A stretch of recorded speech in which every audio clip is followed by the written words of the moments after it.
you to doubt El Dandy.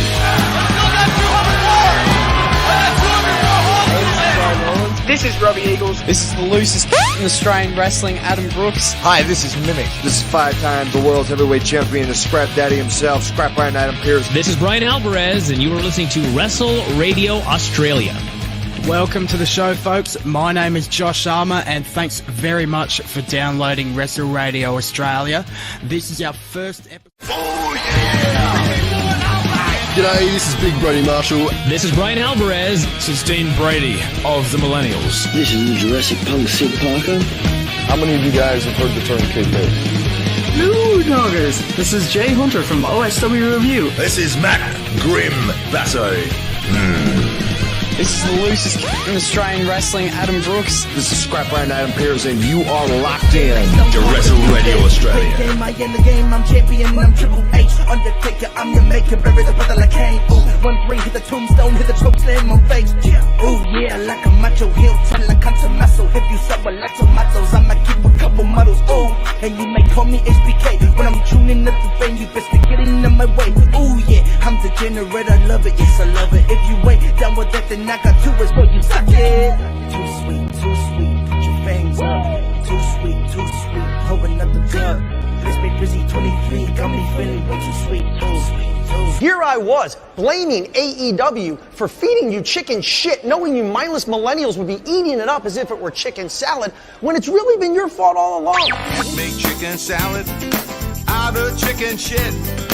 People is as people does, that's all there is to it. But a square peg in a round hole just never seems to fit. And you can't make chicken salad out of chicken shit.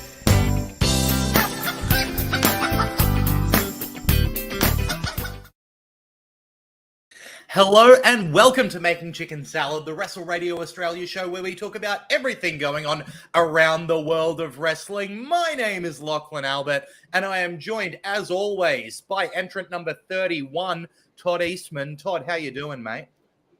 I'm good. What was that? My name is... Because I almost forgot to intro myself. Yeah. I forgot my name. That's like last night. I'm joined by entrant 0 over here, Jeff Setti. Jeff, how you doing, brother? Yeah, good. It's not fun being entrant 0. I just fucking run around with a broom. That's all I do.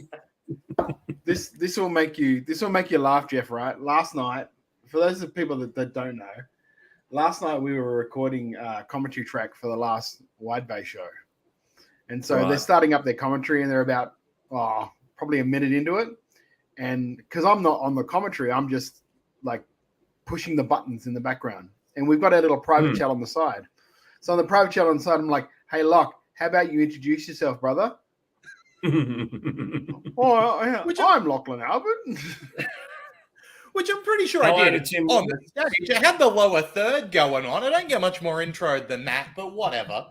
I do as the boss tells me, you know, as I'm sure does Tim Wilkes in the chat. Welcome, Tim. And if you want to be like Tim Wilkes and get involved with what you see here at Wrestle Radio Australia, you can head on over to twitch.tv/Wrestle Radio Australia, where you can join in the conversation. Let us know what you think. Ask questions as we go throughout the night. And if you don't want to do it on Twitch, you can do it on YouTube. You can do it on Facebook. You can follow along, or you can hit subscribe on your favorite podcast app of choice. Welcome also to Andy from PWDU here in the chat. We got a ton of stuff to talk about today. Well, there is a bunch of news. There's some big shows to preview. Jeff? Yeah, I was just going to say, hello, everyone. It's my first one back for the year. And it's so exciting to have the three of us back. The band is back together. Well, look, I know you've been busy putting some stuff together, Jeff. Do you just want to maybe quickly let us know what you've been putting together? Well, you know, if people haven't seen it yet, head to the WrestleBrania Facebook page. There is an amazing video outlining the talent. You'll probably see it tonight if you're in the Twitch or watching us live on Facebook or Insta or YouTube. So we've been working really, really hard on that. We've written the show. We've got some exciting more announcements to come. It's going to be great. If you haven't already got your tickets, You want to snap them up. We're over 2/3. Over 2/3 have already gone. So you do want to snap them up pretty quick.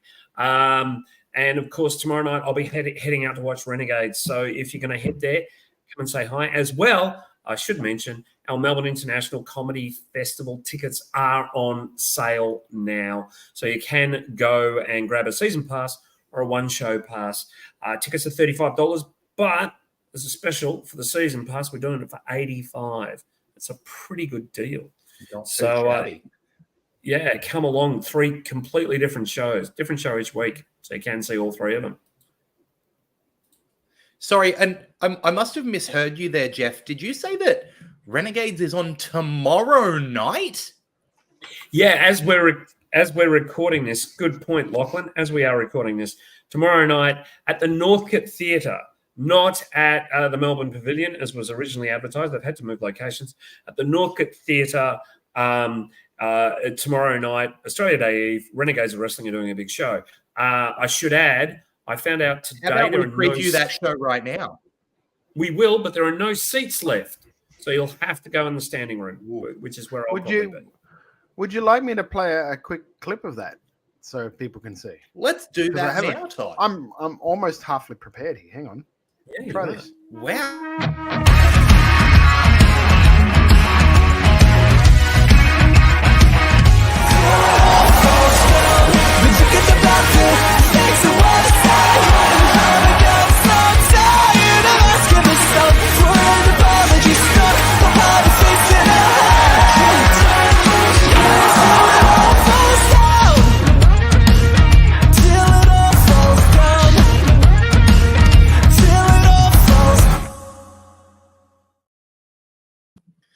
That should be an absolute cracker. Andy in the chat saying the Northcote Theatre is an amazing venue. It's an additional draw in and of itself. I think we'd better preview this show since it's going to be happening tomorrow night. And let's start with We Are Renegades having the Renegades Rumble, a Rumble match looking for an opportunity to be a number 1 contender to the Renegades title. There is some massive names that are going to be in that Rumble. And part of those massive names, there's a fatal 4-way at the start of the night to determine the final entrant, the number 20 spot. That match between Edward Dusk, JXT, Levi Nixon, and Tyson Reed.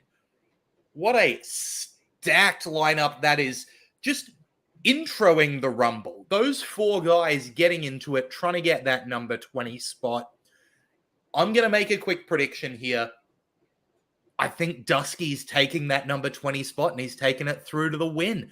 I know that I'm maybe a bit blinded to Dusky. I know that he just came up short in a Renegades main event, but the man's got every tool to succeed. I can see Beetle Bailey in the chat saying JXT all the way. Jeff, have you got a prediction for this one? Yeah, I've got to agree with Beetle, actually.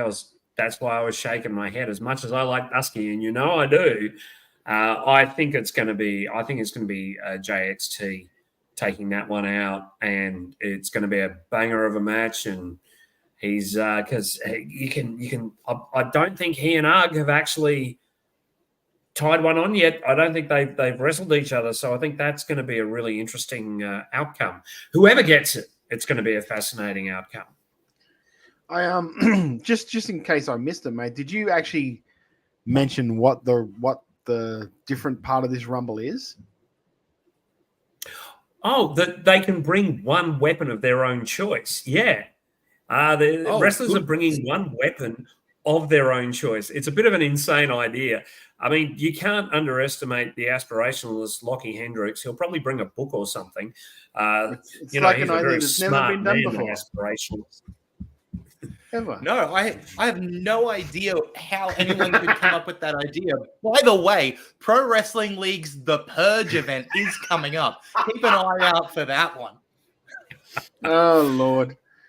But the Rumble itself is interesting because I think there's a few people we haven't heard from yet, including the fact that originally it was pitched, I think that they were leading towards Gino Gambino returning to Australian wrestling and going up against Lockie at this event. that seems to have gone by the wayside. So he might be a part of the Rumble. Wouldn't be surprised if he is. Gino, if you're listening, love to see you there, mate. He's got a lot of leg do day you have to any do. Dark Horse Rumble picks?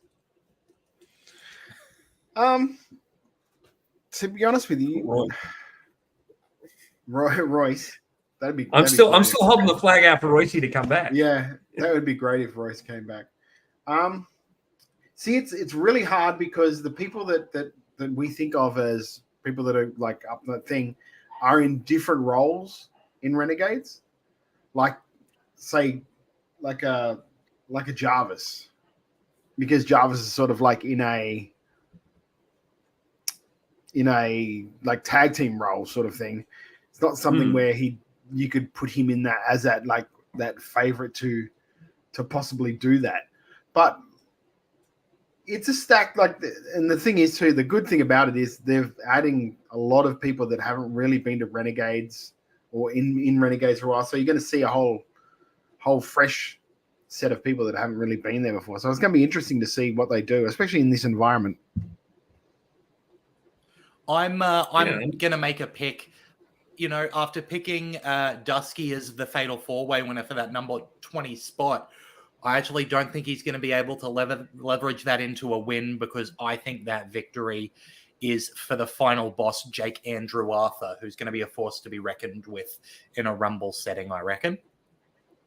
Well, I saw Jake and Ugg have a match at a certain Melbourne group. I don't need to say their name. I'm sure you can all imagine to which one I'm referring. That was really, really good. Like, they just beat the shit out of each other.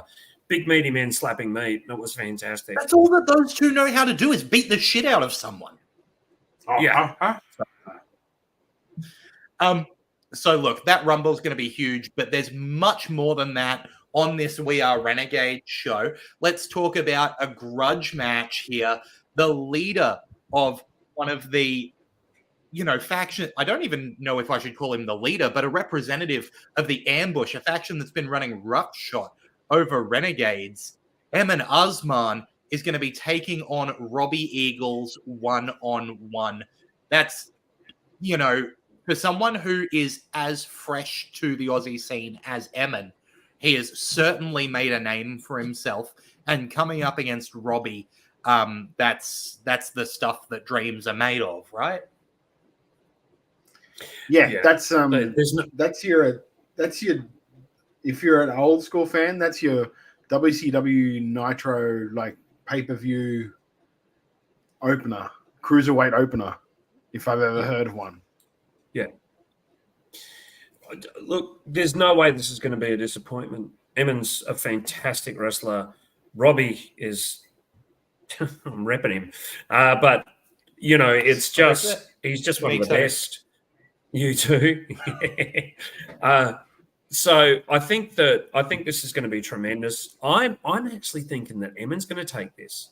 I reckon Emin's going to take this and start laying a hand on a right to a match with Ugg, which will also be great.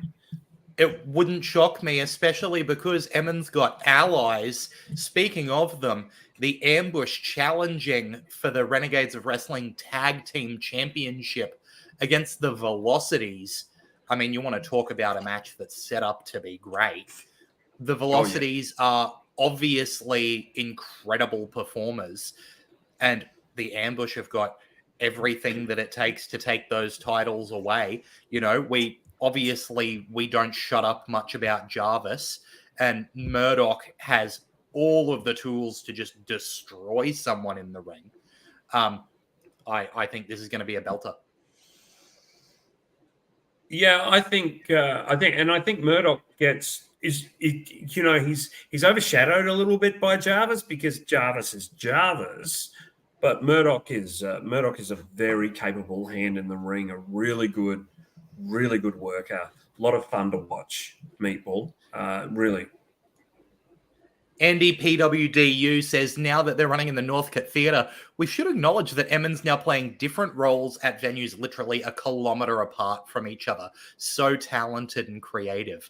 It's absolutely right, Andy. The way he plays the up-and-coming babyface in MCW, and then is the cheating asshole heel in Renegades within a kilometer. Those two settings are. That's really quite incredible. That's the whole universes thing, though. Like, do you know what I mean? Interestingly, Todd. Interestingly, Eamon is actually a heel in Malaysia. He's like a rich, spoiled kid heel in Malaysia. So the stuff he's doing with the ambush is probably closer to his natural, disposition as a wrestler. Certainly not as a person. Eamon is a really nice guy. Eamon, I've got a lot of time for Eamon. But yeah, I think put it this way, a win for Eamon does a lot more for Eamon than what a win for Robbie does for Robbie. Yep. And I think the same can be said in ambush versus velocities. Mm-hmm. Yeah, it is true. If it depends, it really depends on how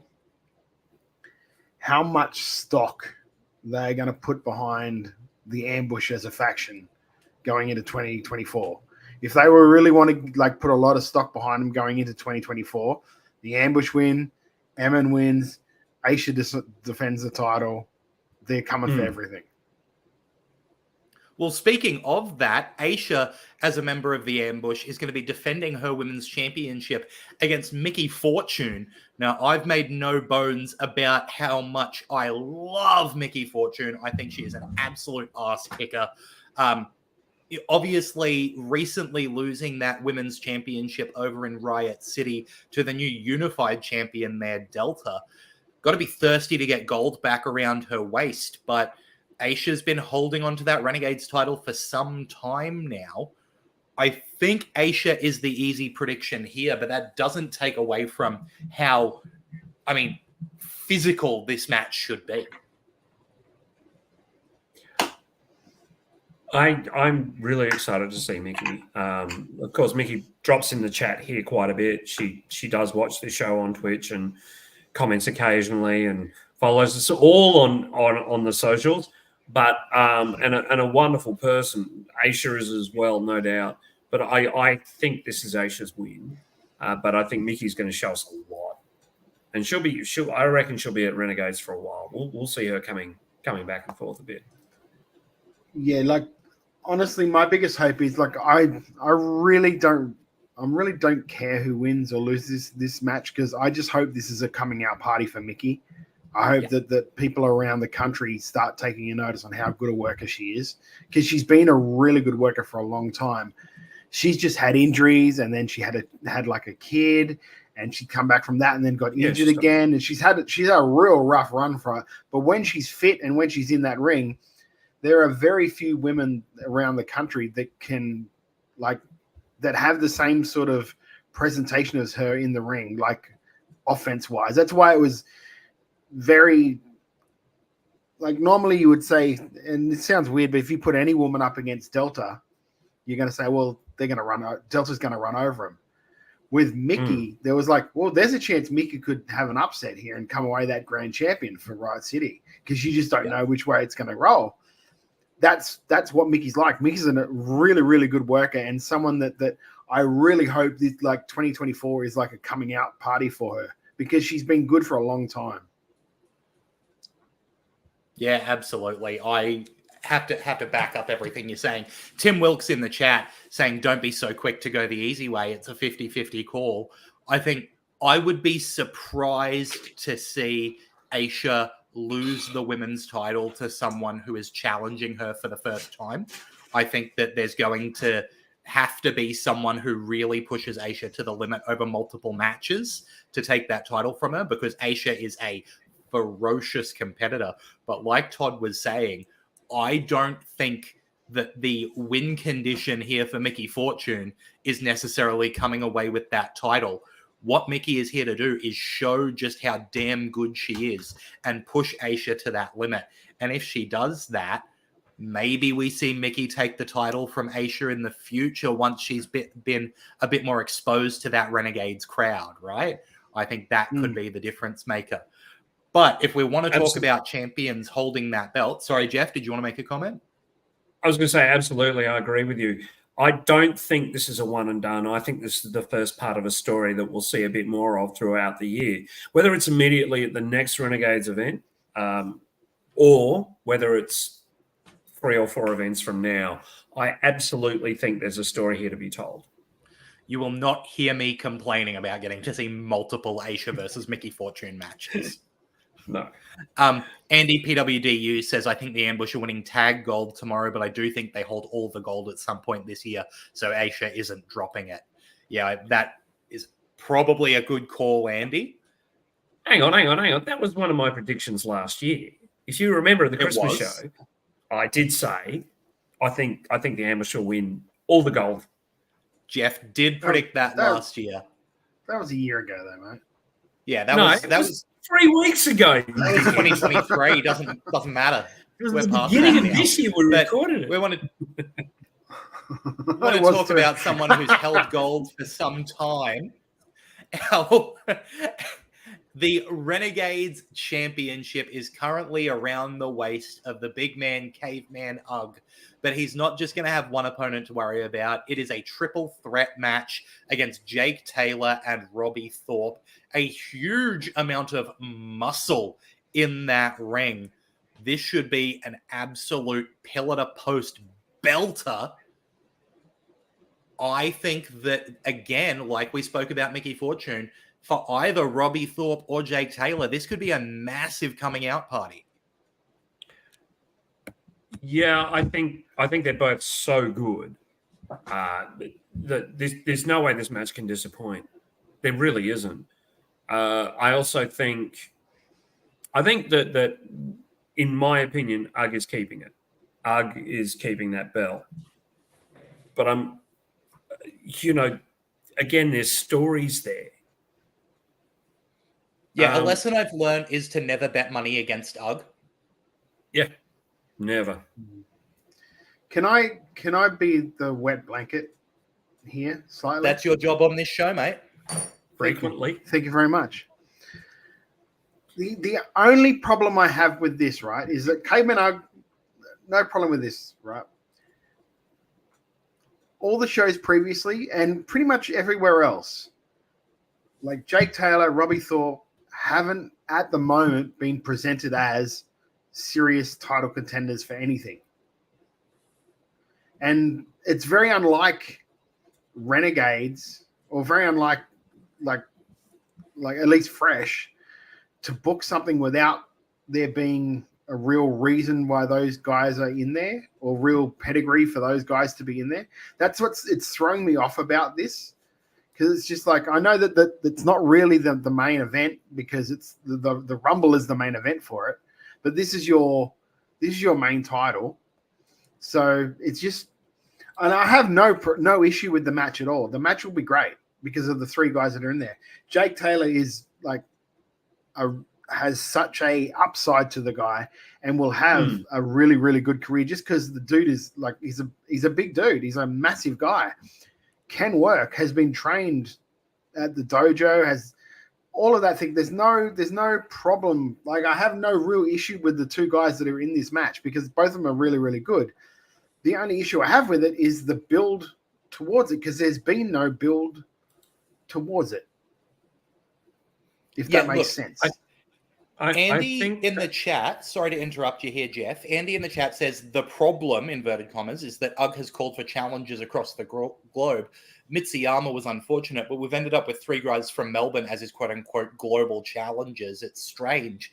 And I want to say maybe that's some of the justification for these guys, right? Robbie Thorpe is from the UK. You've got Jake he's got an Taylor English accent. You've got Jake Taylor coming out of the New Japan dojo, right? So we're a little bit international here. I think that this pronounces a bit of a problem, because Renegade's schedule is a little bit spotty, and until they develop a regular schedule, it's really hard to build solid matches at times where, I guess, sometimes they'll end the show with a confrontation and then not be able to pay it off for a couple of months. So until that's sort of sorted, I think they're doing the best they can with what they've got. And yeah, Mitsuyama was a bit of an issue and a bit unfortunate. But I agree with you, Lachlan. I think this has some international flavour to it. It's also, we are dealing with 3 incredibly good workers. I have no problem with that side of it. Like, I have no problem with that side of it. I know, and you have emphasised that. So I think whatever hesitancies you have now, once that bell rings, they'll be forgotten because it's all about the presentation. And no one presents wrestlers better than Fresh. Fresh just knows how to just put an aura on someone like that. It's very smart. Can I throw maybe a bit of like fantasy booking out there of something that maybe I would have done if I was in this position? No. Moving on, the next. Yeah, okay. Please do, Todd. I would somehow have it where these 2 guys they'd say, look, we're going to have these 2 guys face off. Whoever wins this match will go on to face UG later on that night. And then at the start, just have UG walk out and go, I'll take both of you guys on. Because then at least there's a reason for those 2 to be. They're going to fight to fight for UG. And then UG just comes out and goes, nah, screw that. I'll take both of you guys on. That's the only problem is that my stupid old wrestling brain needs to be a reason why they're there. And my stupid old wrestling brain isn't finding that. And that's the only disconnect I have. It'd be a great match. No problem with the match at all. Just, yeah. Yeah, and Andy PWDU says Hendrick's story is a really good example of this, Jeff. He put out another really great video this week, then had to drop the random reminder about, remember the guy in the balcony as a random reminder at the end. So yeah, it was a bit of a non sequitur.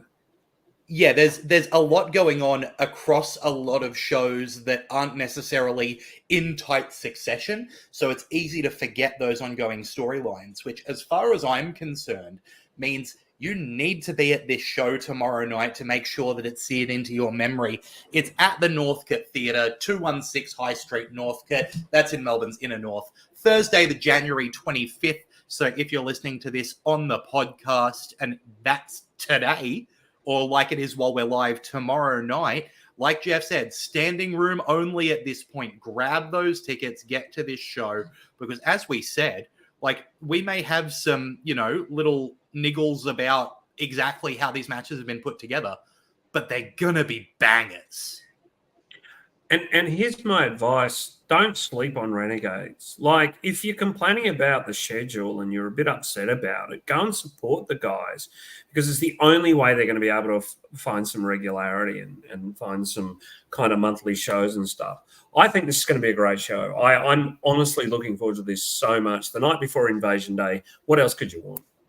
And look, speaking about wrestling in Melbourne, let's also talk about the big MCW show that's coming up. Buddy Matthews appearing on both days of MCW anniversary weekend. Day 1 is sold out.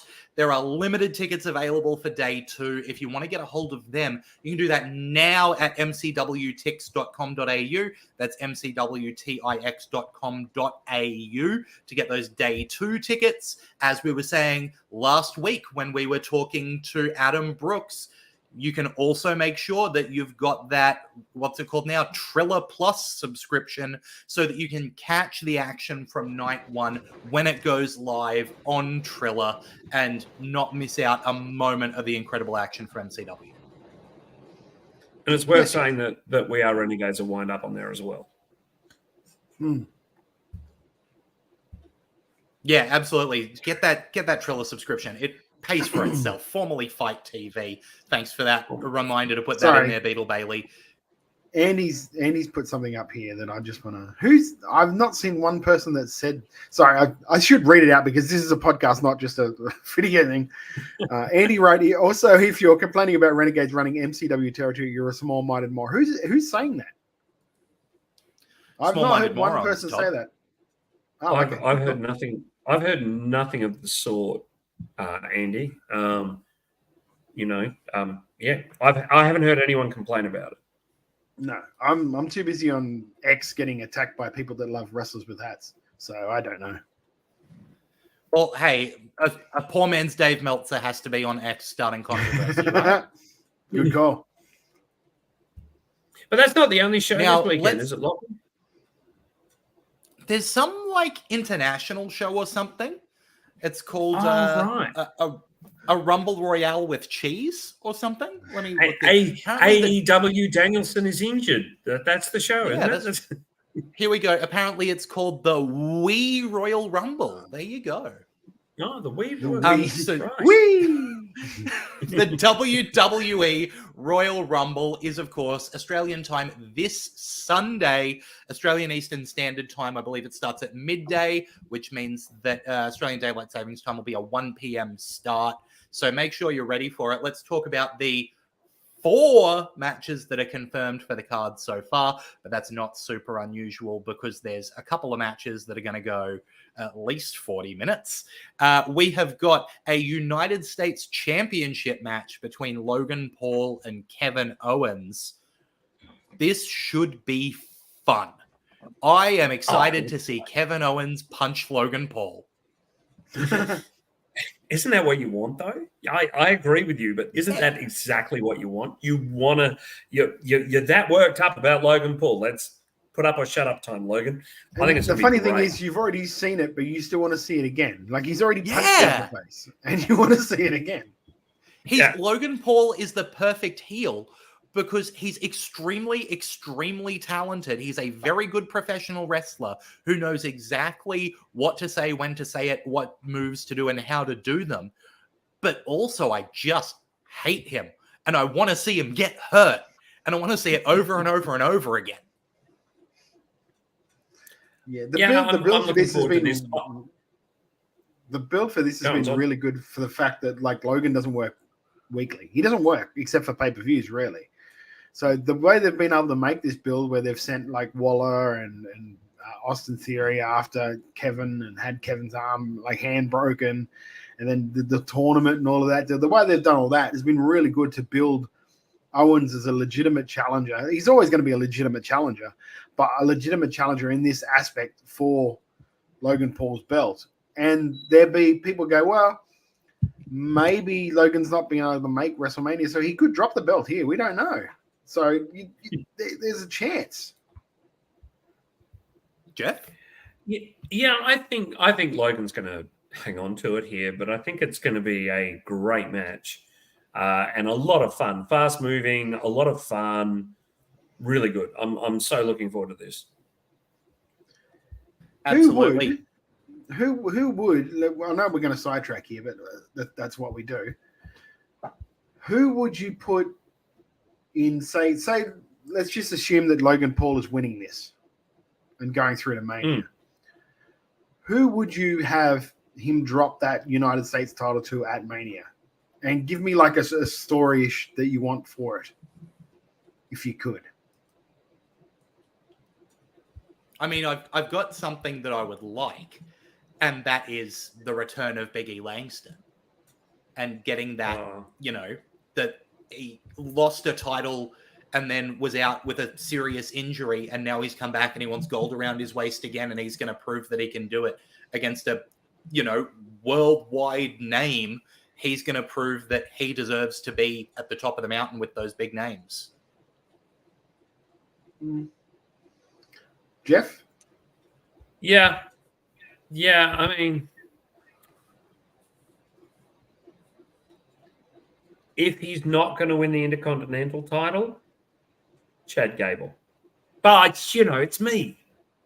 Gable had a banger on. You're always going to say Gable. The worst part is I don't think he's going to win that Intercontinental title now. I've got this bad feeling. I think they're pivoting. I think they're pivoting to Uso. Not a bad choice. I wouldn't be upset if it's Uso, but I can see Gable getting the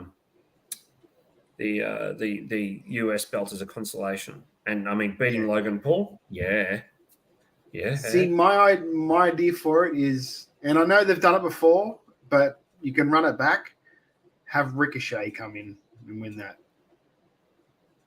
I'd actually quite like Logan Paul to do the same thing. If you remember, and I haven't done it in years, back when Honky Tonk Man was beaten. I'd like him to do the Honky Loss, where he's just like if it is Big E, let Big E not be announced, have an open challenge, and then run over him. Just run over.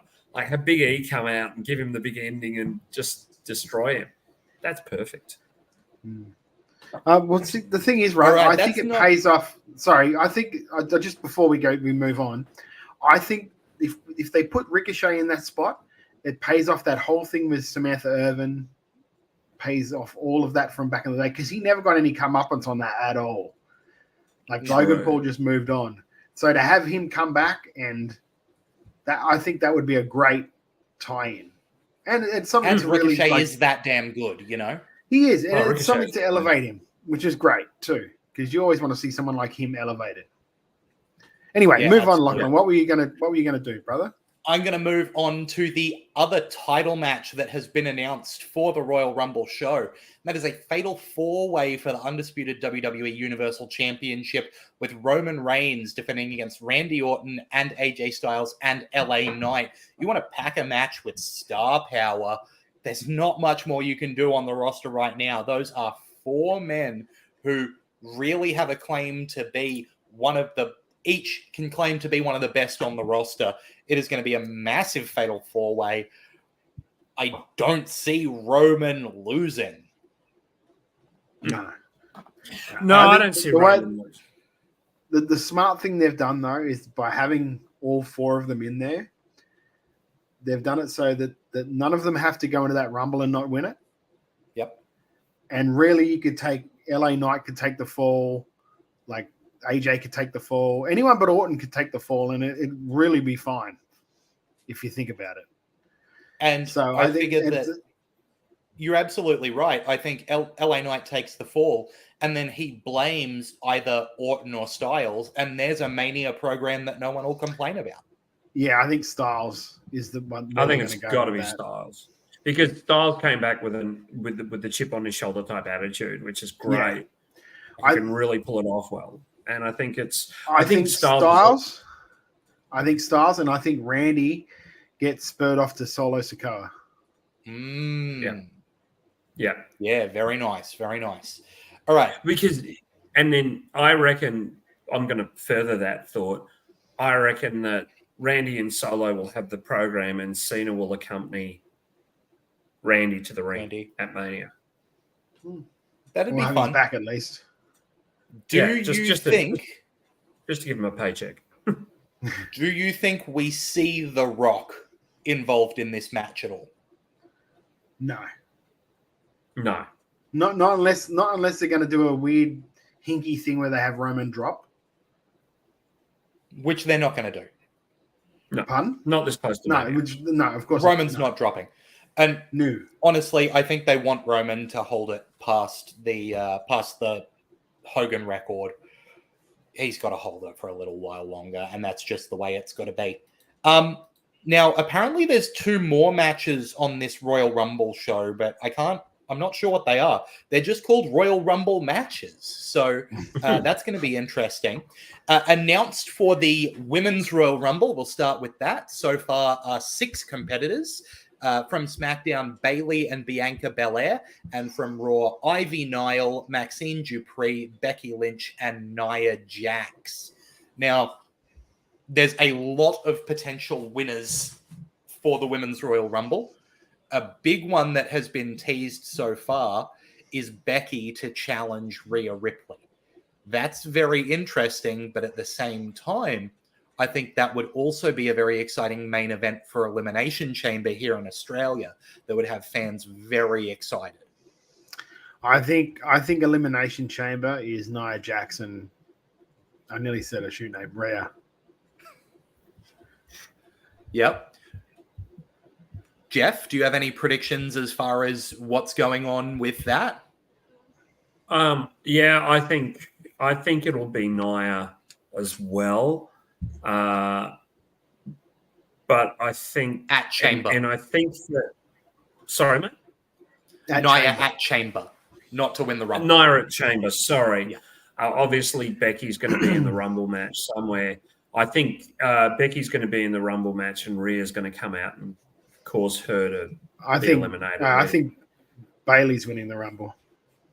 Bailey's winning the Rumble. Absolutely, yeah. Bailey's winning the Rumble. Fantastic. Andy says if they don't go with Bailey, they've screwed up the damage control story. And look, I think that's a great way to go. And I think that she's going to be a heel. She's going to be a face as she is now. She's already getting a smattering of cheers. So I don't think it's much to turn her. She's just great. Such a good performer. You can call me stupid here because You're stupid. I just think so every time with the same joke. I just because we know or we're pretty sure that Old Mate is signed with WWE. Trinity is signed with WWE. Yeah. Yeah. Nobody's talking about Mercedes Moné at all. I've got a feeling that they're signed her as well. I have no way to base it on this, but I think those two coming back with Bailey to help fight damage control when they turn on them would be perfect. It'd be something, all right. Because the Kabuki Warriors will win the tag titles, and then Banks and Naomi will go after those tag titles, the tag titles that they walked out on. Yeah. Yeah, I think that there's a bit of sense to that. I mean, you know, Mercedes Moné was allegedly close to inking with AEW, which is why Tony started calling out Wendy Richter. I know it doesn't make sense. But that seems to have completely fallen apart. And I think that I think you're probably right. You're probably right there. And yeah, Tim just said it will blow the roof off the stadium in Tampa. It'll fucking blow a few houses up in Australia as well, I think. If she comes Absolutely. As for the men's Royal Rumble, 11 entrants have been announced. Only one is from SmackDown. That's Bobby Lashley. From the Raw side of things, though, we've got Damian Priest, Kofi Kingston, Akira Tozawa, Otis, Chad Gable, Gunther, Drew McIntyre, Shinsuke Nakamura, CM Punk, and Cody Rhodes. There are a few possible winners already on that list. I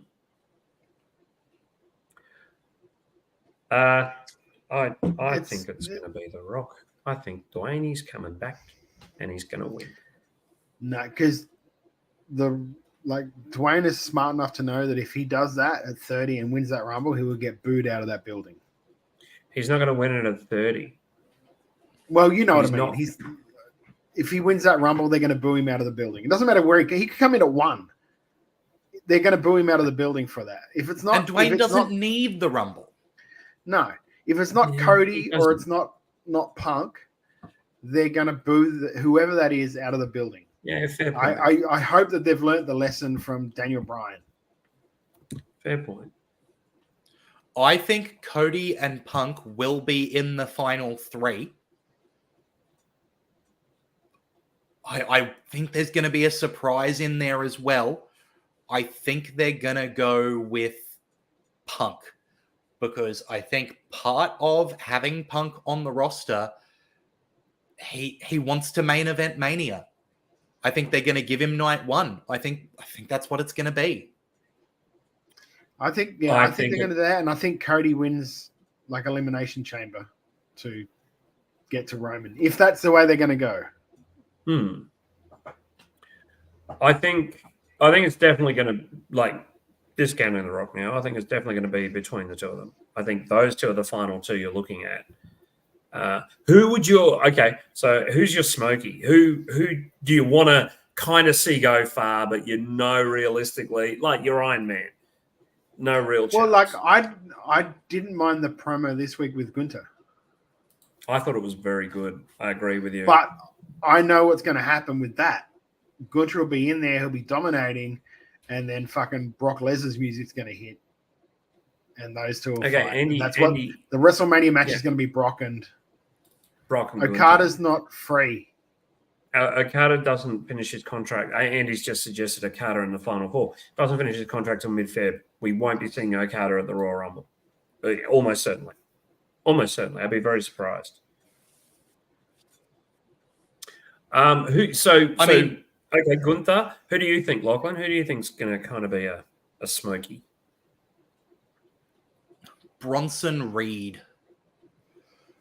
Oh, I'd love that. I mean, he can go with everyone, right? Obviously, we're biased because we love Jonah. He's the Aussie. We love TMDK and all that stuff. But I think he's someone who is legitimately good enough to have that spot as well. I think he'll have a good run.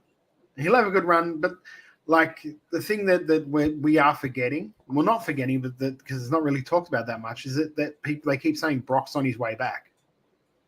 And Gunther's always wanted to have a match with Brock. That's why I'm thinking this is going to happen. Okay, can I put out one more, Smokey?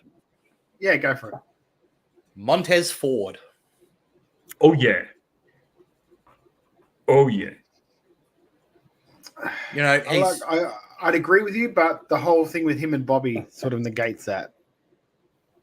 Yeah, I know. But look, I think everyone is going to want to have eyes on this product. If you're in Australia and you... Logistically, yeah, I know. I'm just getting excited because it's Rumble time. If you want to watch the Rumble, if you're in Australia, all the locations for the Sporting Globe, excluding WA, are going to be showing this year's Royal Rumble live. So that's a way to get around that. Obviously, we will be able to be talking about all the results come next week, and you'll be able to hear about. I haven't done with my questions. I got a couple more questions for you. Sorry. Go, okay, Jeff. So. And yes, you can watch this as Sporting Globes, except for WA, sadly. But WA, you can come to my show, WrestleBrania, 24th, 2:30 at Leonard's Lounge. Tickets now on OzTix. So, I feel like a parrot. So, which recent star, aside from Naomi and Mercedes, if they make it back, is coming back to the men's and the women's Rumble? Who do you think that we haven't seen for a bit just going to pop up? You know, I was thinking about that today because I was just scrolling through Reels, and they showed when Mr. Perfect came back in 2002. And I was like, I wonder... And made it to like the final four. Yeah, I was like, I wonder what older worker are they going to put in this year that you could think... Like everyone, like there was rumors floating around it was Sean Waltman until Sean said, I'm in no condition to take my shirt off. Yeah. So... But he could be working it. He could be. Yeah, true. That is very true. And like we saw him here in Australia not all that long ago, and he was pretty good. Oh, he can go. He can still go. Oh, he's great in the ring. I think Jason Jordan is going to do a last appearance. It's going to be his farewell. Oh, he can take a soft bump. And it'll be a sweet little American Alpha reunion, and that'll be fucking Tony Khan. Oh, you can still bump a little bit. You're right. Andy PWDU saying, am I the only one who wasn't excited by that Cody Punk promo yesterday? To my knowledge, yes. I thought it was great. Yeah. I thought it was terrific, Andy. That's why I highlighted it. I was like, yeah, I think you are, bro. He said he still hasn't seen much from Punk to make him worth it, but I do. I think that was a fantastic promo. Andrade, that's a good call. Andrade's a good call. But like, I don't know. Andrade's a good call. Do you know what the biggest complaint I think people had with it? Like, not the certain people online had with it, that they didn't mention AEW. Why didn't they mention it? Why the fuck would they? Why would you? I don't get it. Yeah, I don't get it. I do not get it at all. I mean, Jules, tomorrow night, Jules isn't going to be sitting there going and introducing Murdoch and his tag team partner, former Intercommonwealth champion. You don't mention the other side. You don't do it. No, wow. He doesn't do it. The WWE doesn't do it. Well, look, we'll be mentioning AEW as well as WWE and some other stuff when we talk about all the news from around the world of Australian wrestling. If you want to keep up with us and follow all that news, make sure you're following Wrestle Radio Australia on Facebook, at Wrestle Radio AU on Instagram and X. We'll be back to give you that news right after this. I love how normally you go with a 5-minute fucking spiel, and now it's like all of a sudden he realizes I'm scrambling for something. He goes, I'm just going to speed this up. Here's the honest answer, Todd. I really need to poop. Here's the honest answer. Here's the honest answer, Lachlan. Thank you so much. I smelt your farts down here. There we go. Yep, thought so. You know what? You lead into that clip there, Todd. I'm going to start moving.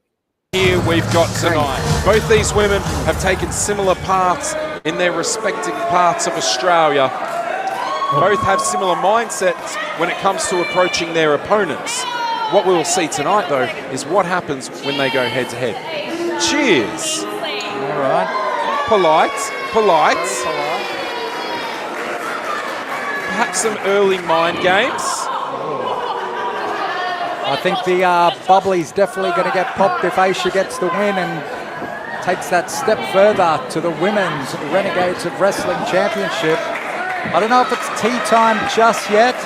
That may have come and gone. Ring the bell, we're underway. Aisha and Kingsley. Oh, quick cover here. Well, you need that desperation, don't you, Julian James? And you don't want your tea to get cold. Nice roll up. Very quick covers here from Kingsley. Look at her following through. Really disorientates you here when you're getting thrown around and around. Quick rolls, quick roll-ups and pins. Aisha really struggling to get out of the blocks here. I love this assertiveness from Kingsley, looking to grab a hold of her from the start. Well, that could have been that Earl Grey in that tea. That definitely light a fire in the belly. Off the ropes, goes under.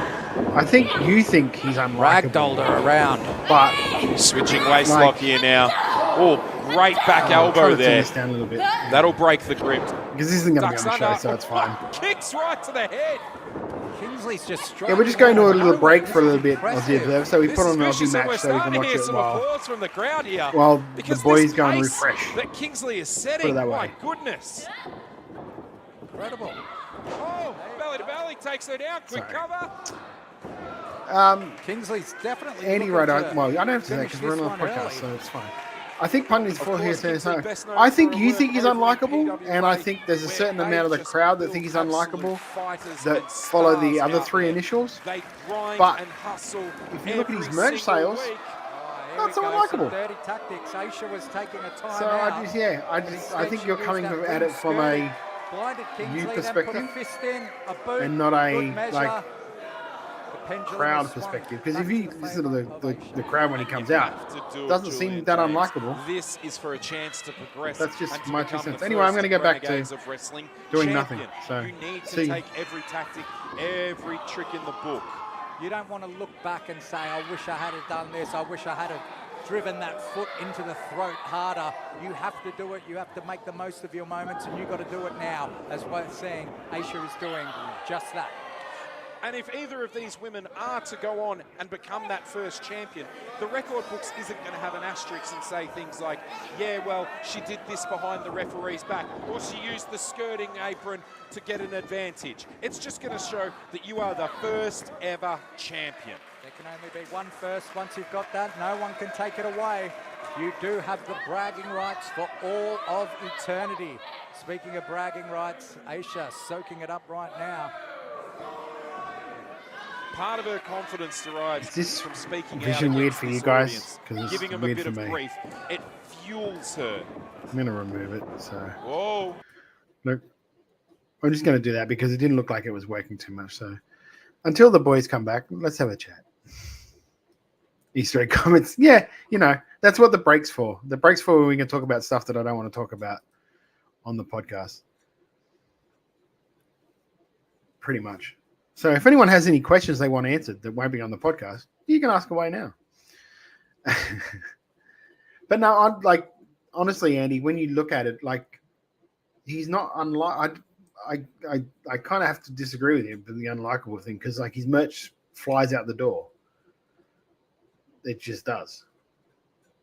So, yeah, it is what it is. They say, but I think he's winning it. I can't see anyone else. I can't see anyone else. I can see plenty of ways that they can have, like, Cody get his match. I can't see. Well, I suppose I could see other ways. Like, if they did the full heel turn with Punk, that would be a way he could get the match. But aside from that, yeah, I can't see.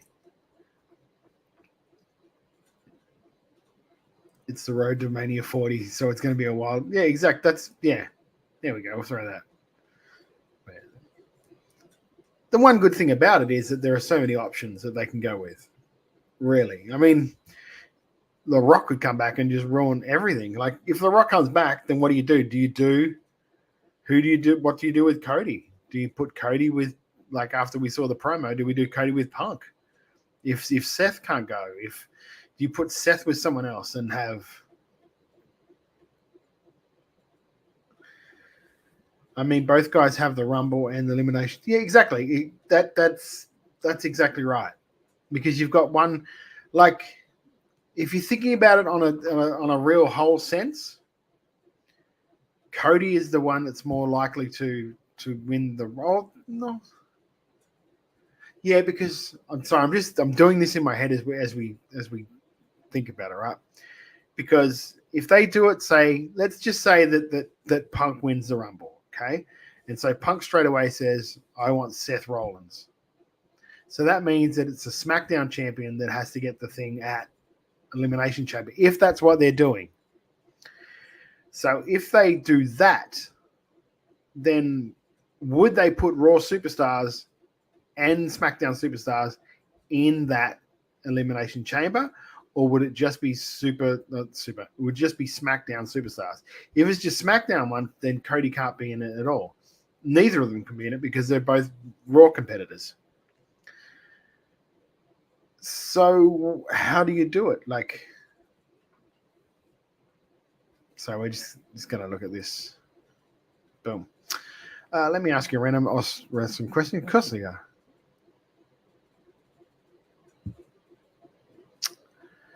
We're going to release its annual rankings in the next few days. Who's a Queenslander that we desperately need to not forget about?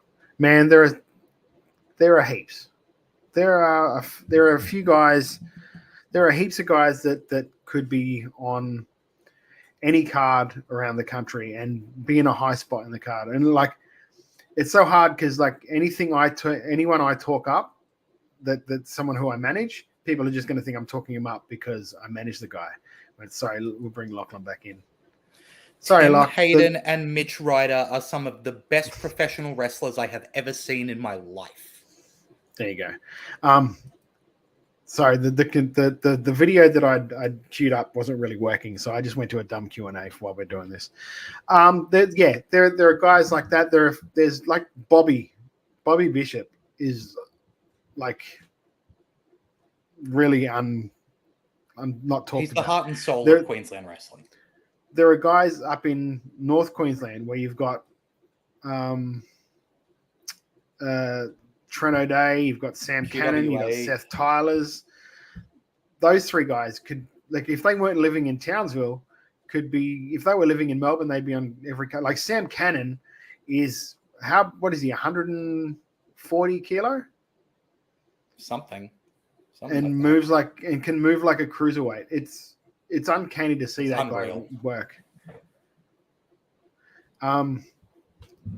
Yeah, who's other guys? You look at the moment, if you're following anything going on over in Japan at the moment, Zeke Andino is killing it over in BJW. Doing a great job. Look, Andy PWDU says no one is forgetting Hayden and Ryder. Aussie Observer says, is Bobby Bishop underrated? I think the answer is, like, unless you're looking out for them, like, those guys nationally, only get mentioned when people talk about Queensland specifically. Yeah, like nationally, like, yes. Truly, when people start talking about Australian wrestlers, they do not mention those Queensland guys. And they're the guys in Queensland that always get talked about. But they still aren't getting mentioned on that national scale, really. And there's guys that You're right, mate. Oh, good, Jeff.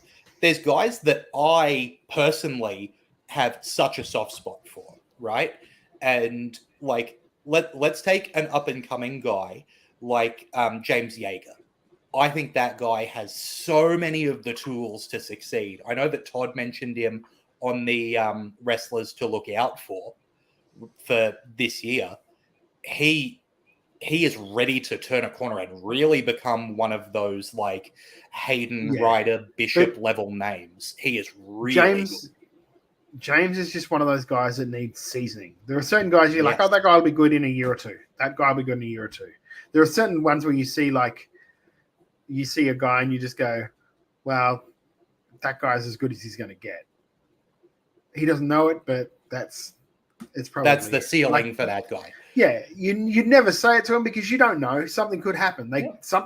And that's the beauty of it. Like, the beauty of wrestling is at any time someone could flip a switch and just get it. Like, Bobby is probably a perfect example of that, because Bobby for the longest time had no belief in himself, had no confidence in himself, pretty much just thought that, and because he had no, here's me going completely, because we're not going to be on the podcast, so I can just say you can say what you want. And if Bobby's listening to this, then there's nothing I haven't said to Bobby's face. So for the longest time, Bobby had such a lack of confidence in his own work that he would constantly revert to comedy. He still does it sometimes in some sort of part, because that's his safety zone. And it took a long time for me to say, look, mate, you can work, and you have that thing where fans get behind you, that you have a certain empathy about you that fans will get behind. You just need to let them get behind you. You just need to go. You need to become serious, so they can see you're serious, and then put their stock behind you. No one's going to put stock behind someone who is not serious. It's like and with the way Danhausen is great. Danhausen is great. No one's going to put massive stock behind them and have massive empathy for them, because it's a comedy thing, and they're going to laugh eventually. In the room, yeah, I agree with you there, Todd. But there was one exception to a comedy wrestler and that was the way Santino was used for about, 4 months there. They started to serious him up. He got a bit more serious. He did a great job with it. Oh, look, when I don't know how many people have ever seen this, but when Santino was in OVW, and I'm talking like Jim Cornette's OVW, he played a Russian character, and it was a Russian character that was a heel. Amazingly good worker. He's very good. Very good. I can't remember what his heel gimmick was, but it's such a really, really good character that I was like, wow, this is not the Santino I thought he was. But no. Yeah, that's like the thing. And like, it's a guy that we haven't talked about, and we like, and I love him. So like, this is not me having a go at him at all. Matt Hayter can be like that. Where if Matt wanted to knuckle down and become, I'm a serious motherfucker, could really make a massive, like, he's already a big name, like, around the country. When you talk, people around the country know who Matt Hayter is. Like Jeff, you know who Matt is, and then Lachlan, Hayter's great, big fan. Yeah, Lachlan, you know who Matt is. Anyone in Adelaide knows who Matt is because he's an Adelaide boy. When he feels, I get this feeling just from like 1,000-foot view. When he feels his comfort zone is to go back to comedy, very much like Bobby. So when he feels challenged or doesn't think that maybe he's not breaking through the way, and the only way I can do this is by going to comedy, I think that's what it's the one thing that makes him comfortable, but I also think might hold him back a little bit from making a massive name for himself. I like Hayter as a heel more than as a face, because as a heel, he doesn't rely on comedy so much. He just plays an arrogant, good-looking wanker. But also, like, if you've seen his face work in Riot City, where he was serious as a serious face, very good. Oh yeah, he can do it. Very Shawn Michaels-y. Very Shawn Michaels-y. Right. I get a bit of a vibe from Hayter as a very Shawn Michaels-y kind of person as well. Yeah, it's like, anyway, and that's it's frustrating. It's frustrating because I can see how good he can be. Like, he's already really good. I can see how good he can be aside from that. Anyway. No, not yet, Jeff, because I want to name a couple more Queensland guys really quick. Again, I know that Outback Adam has gotten his name out there. I want to mention another guy from QWA, and that's Bojack, who does some really great work. Yes. I want to mention, I already mentioned James Yeager. Bo Cracker's son. No. Bojack. No. Cracker. Jack. Yeah, we got you. Different Jack family, mate. Different Jack family. Okay. Another guy that I want to see push it to that Josh next brother. level. That's right. Here's actually two guys I want to see really push it to that next level. Logan Pierce. He's got this new The Liability gimmick, which I think could be really interesting if he can kind of tell us what it is between the ropes. And again, he's someone who I also think can often revert to comedy because it's a safe zone. And I think that, I want to see that real serious, like Logan Pierce is here to wrestle Logan Pierce, and he can be a big name. And another guy who has all the tools is Jack Tarr. When it comes to a dude just a straight up hoss, the guy's got he looks like, if you close your eyes and picture a like carnival strongman, that's what Jack Tarr looks like. I have constantly been pushing him to just wrestle like Ron Simmons. Like, just fucking watch some Ron Simmons matches and wrestle like Ron, please. Just clothesline some guys out of their boots, right? Yeah. I think that those are a couple of guys where if they get that little bit more of a push, they could be on that national stage, on that, level of the guys that we always mention, which is the Mitch Ryders and the Tim Haydens of the world. Honestly, the only thing holding these guys back, and like I'm talking all these guys like Mitch, Tim, Bobby, is a chance. That's all. Yep. Like a promoter just has to give them a chance. Oh, and when this Wide Bay show goes up, like I know that I've talked about this match too many times already, but we recorded commentary for it last night, so I got to watch it again. Jesus Christ, Adam Brooks versus Renegade. If you don't have your eyes on Renegade, what are you doing? Renegade versus Adam Brooks from Wide Bay Hall Brawl is one of the best matches I've ever seen. It's so smart. It's so good. Renegade's one to keep an eye out on. Time to go for a bit of Scotty Riggs, mate. If you're an ECW fan, you know what I mean.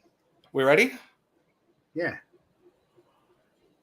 Welcome back to Making Chicken Salad, where we've got a whole lot of news to talk about. The biggest news of the week, of course, this is something that everyone is chatting about. Nobody is stopping talking about this. Pete Dunne's back. That's right. He's not Butch anymore. He's Pete Dunne. He's the bruiserweight. It's exciting to see. I miss Pete Dunne.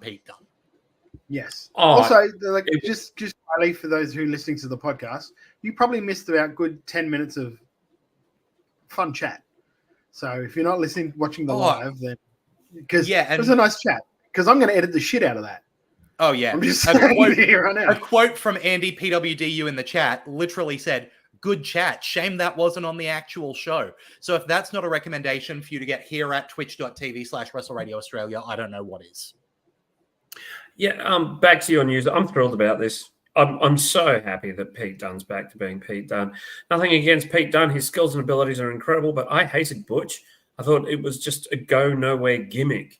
And Tripp said months ago he was going to turn Pete Dunne back to being Pete Dunne. Just took his time about it, but it was a perfect way of telling the story, and I think it was great.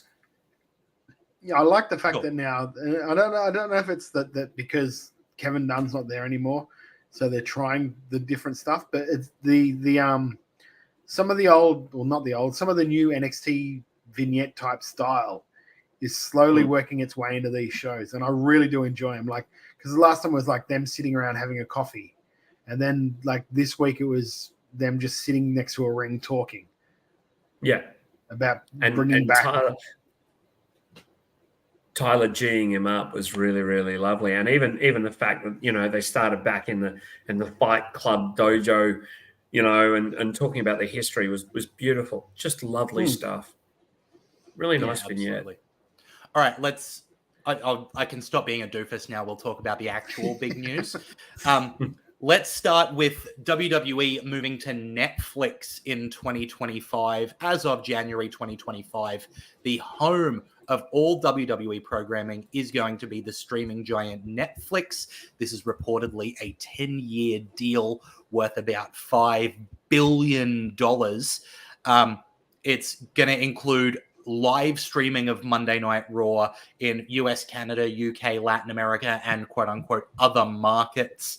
It's going to be exclusive home of WWE content outside of the US, and that's including live shows and premium live events, as well as documentaries and original series.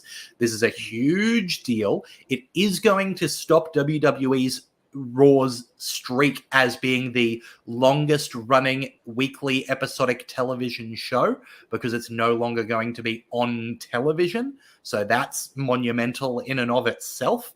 This is a huge deal for wrestling as a whole. It's going to open up TV space for companies like AEW and Impact, and potentially companies like MLW, who now USA is missing a big chunk of wrestling content, where there was talks about, whether Warner Brothers Discovery was going to have WWE, whether AEW was going to be moved. There's a whole lot of interesting things with this huge $5 billion deal. Tim Wilkes asks in chat, do we have info on the remaining time for the deal with Binge? I'm not sure, Todd. I believe it's 2027. Yeah, it was 5 years when they bought it. Now the deal with, because I've been doing a lot of research into this deal with Netflix. The deal is for 10 years. Netflix can cancel it. They can either cancel it after 5 or extend it for another 10, I think, or for another 5 after the 10 years. So it's going to go one or two ways. It's a massive deal for them, because they've only really just dipped their toe into live streaming a little bit with, I think it was Chris Rock's special was live, like streamed, and that. So it's going to be a big deal for them, like going in for that sort of stuff. Yes, Jeff. Go on, mate. Andy's asked if the Binge Foxtel KO here is only a year old. It's actually 2, because they got the rights for a year before they launched it. So they had those rights for a full year before they went out and launched it, which is why it finishes in an odd time at like 2027. It was 2022 when they got the rights and were doing some stuff in the background. Also, just quietly, and I'm just saying, if one would happen to have a VPN, then the Netflix option is completely viable for you. Yes, absolutely.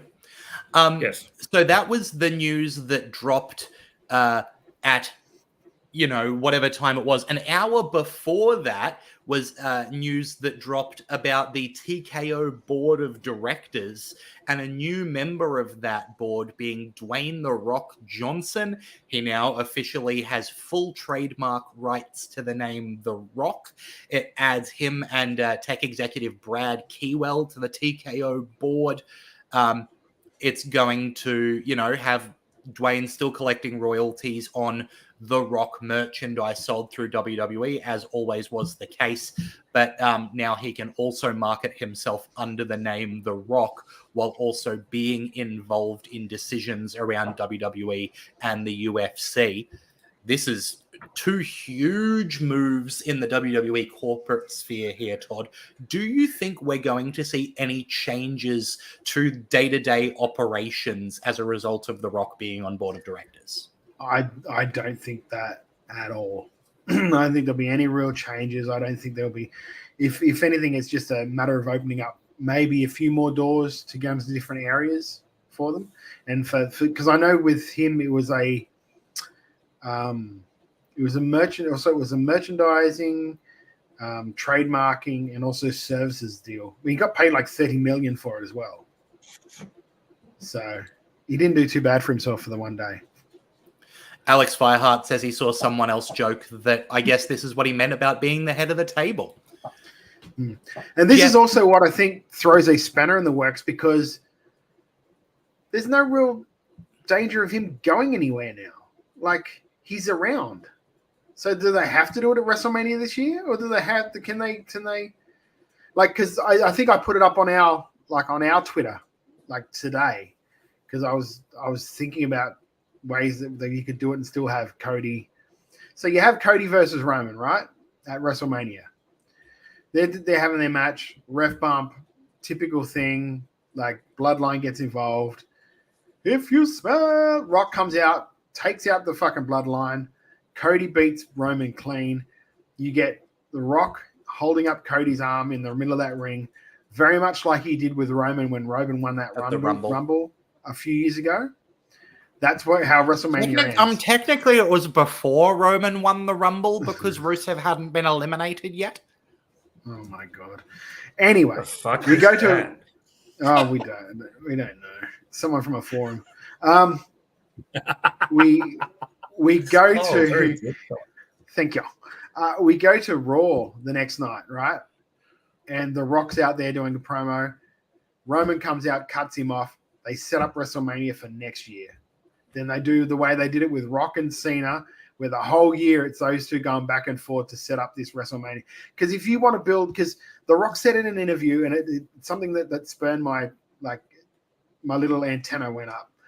Is he said, yeah, it did, because he said, I think that Roman and myself could be the biggest WrestleMania match of all time, which is very possible. I don't think they blow that with 3 months' notice. Well, not even 3 months' notice.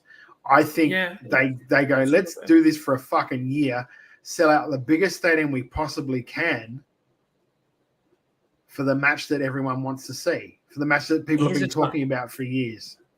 And it gives him a year to get ready. Here's a tiny counterpoint. The Rock is getting older. And I have another counterpoint. The biggest WrestleMania match ever was the gimmick battle royale. Yes, okay, concrete. No argument. Thanks, Congo. Look, I think that there's also I don't know. I just think this way works out so well because Roman can go away for a few months, The Rock can go away for a few months, leaves the road well clear for Cody to establish himself as that champion. It just have Rock come back sporadically and have Roman come back sporadically, and have them going back and forth on promos. I'm not saying. I mean, as long as I see Roman do a dummy spit about that Royal Rumble moment, that would be brilliant. Yeah, like that would just tie it in really well. I'm not against I'm just saying that because The Rock is getting older, he might go, I haven't got it in me for a year. Let's do it now. Well, because he doesn't have to wrestle for a year. That's the thing. He's got a year to get himself ready for it. He's got a year to prepare. They've got a year to sell those tickets. Like the tickets for this WrestleMania, are already sold. They're already sold, and they were sold before The Rock was even mentioned about being around. He's got a year to get CM Punk out of the main event. But you know what I'm saying though. Like I do. For me, this is the way I would do it. You also know what I'm saying. Like, I'd be perfectly happy with that story, and neither of them actually need to be there because it's about the promos, and Heyman can cut the promos for Roman. This is exactly right. Well, Roman can cut the promos for Roman now. Roman's brilliant. But Roman's still a bit on the quieter side. It's not that he's a bad promo. Sorry, if you got that impression, that's not what I was trying to say. I'm trying to say that he's a bit sort of acknowledge me. Sorry, Alex Farhart said, so long as they don't do we're announcing it one year ahead of time thing, I'd be fine with the long bill. That is the long build. The long build is saying you and me next WrestleMania then. You really want to prove you're the head of the table?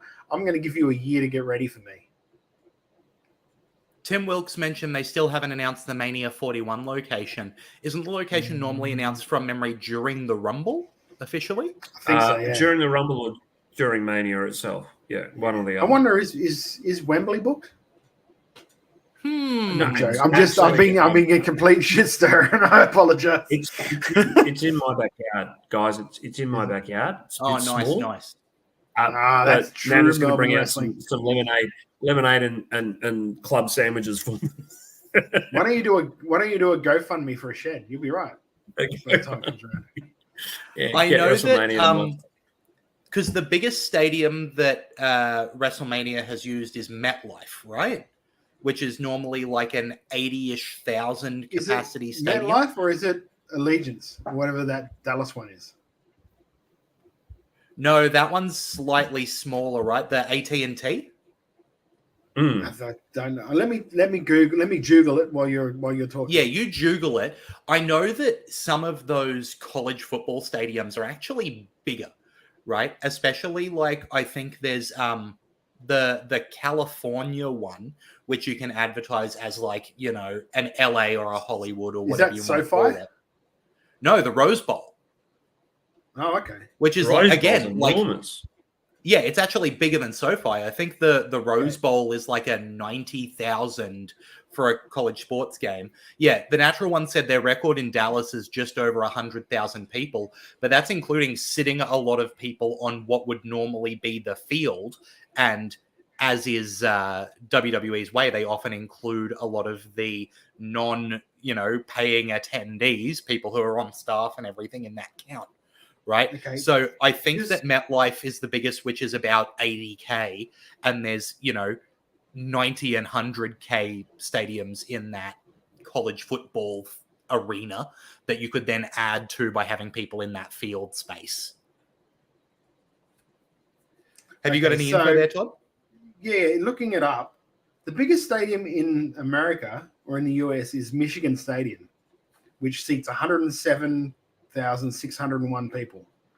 But that's as a football stadium, so you could probably get more on the floor. Absolutely. Lots more on the floor. Because, like, again, if you look at MetLife, which I think they had insane attendance at, that's technically like an 80,000 cap for a football game.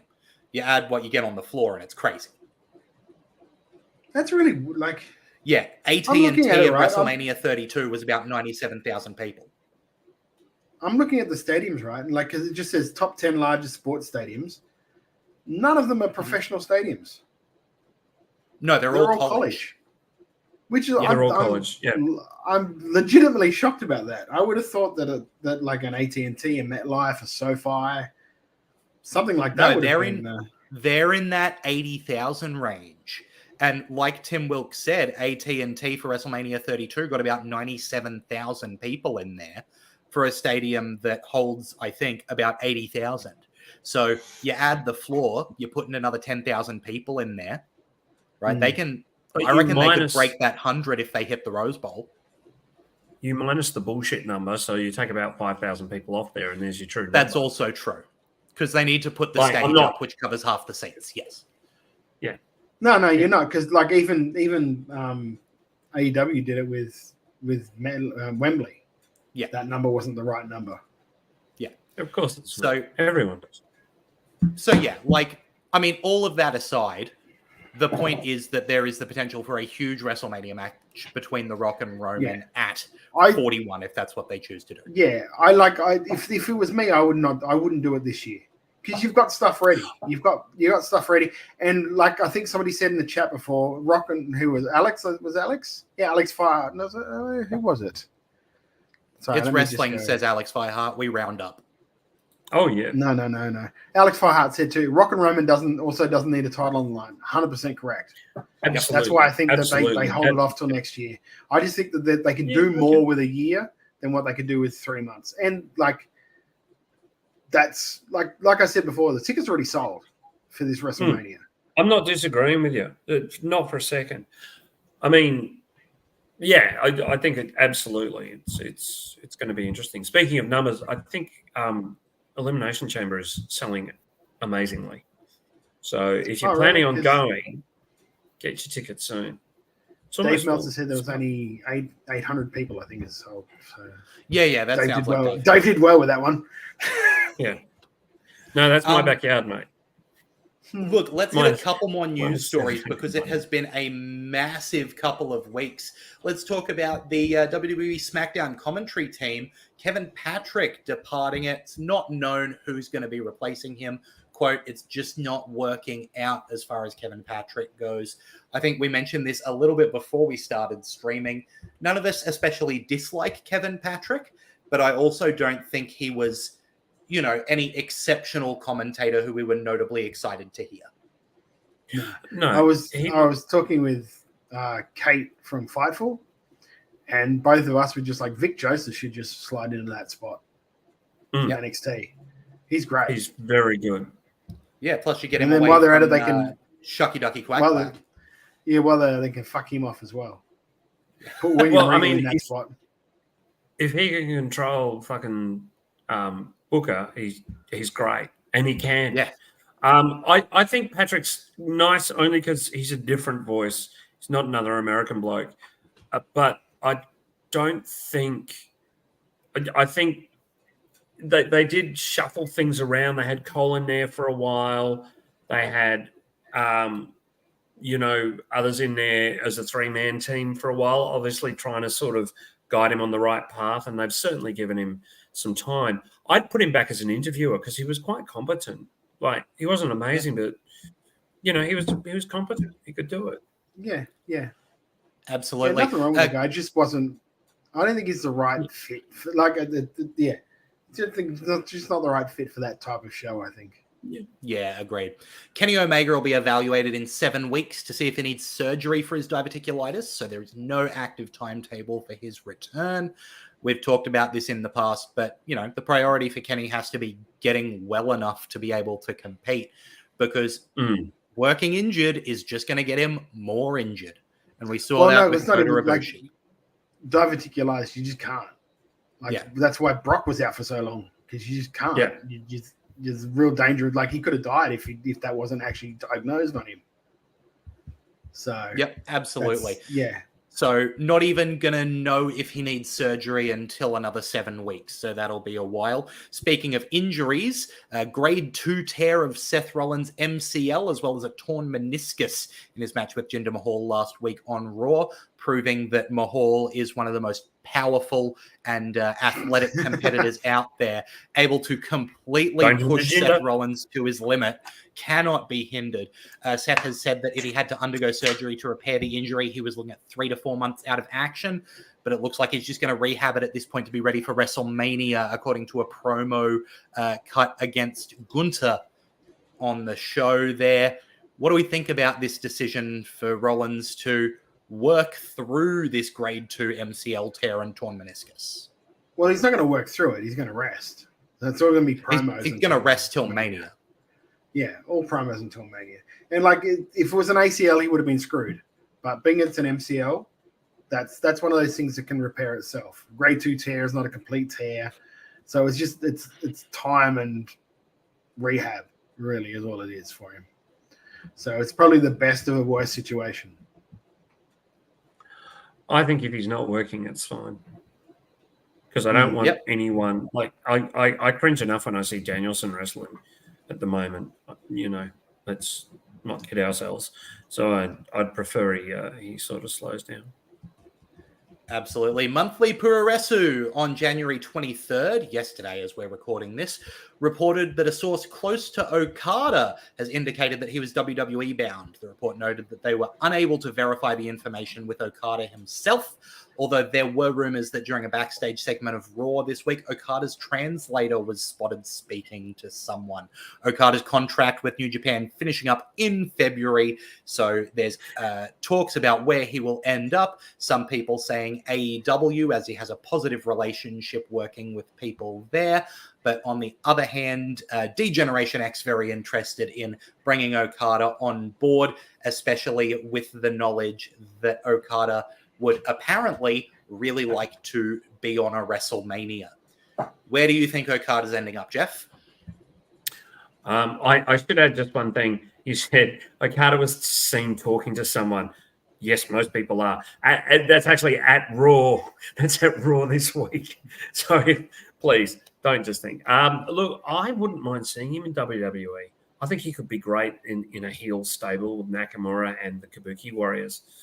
Just really, just Japanese it all up.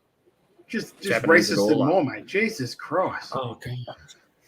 No, next you're going to tell me that they should team up the Street Profits and the Almighty, right? Yeah. Huh? Yeah. What do you want to call them, mate? Sure. Fucking Pearl Harbor? I know what you're like. God, that's awful.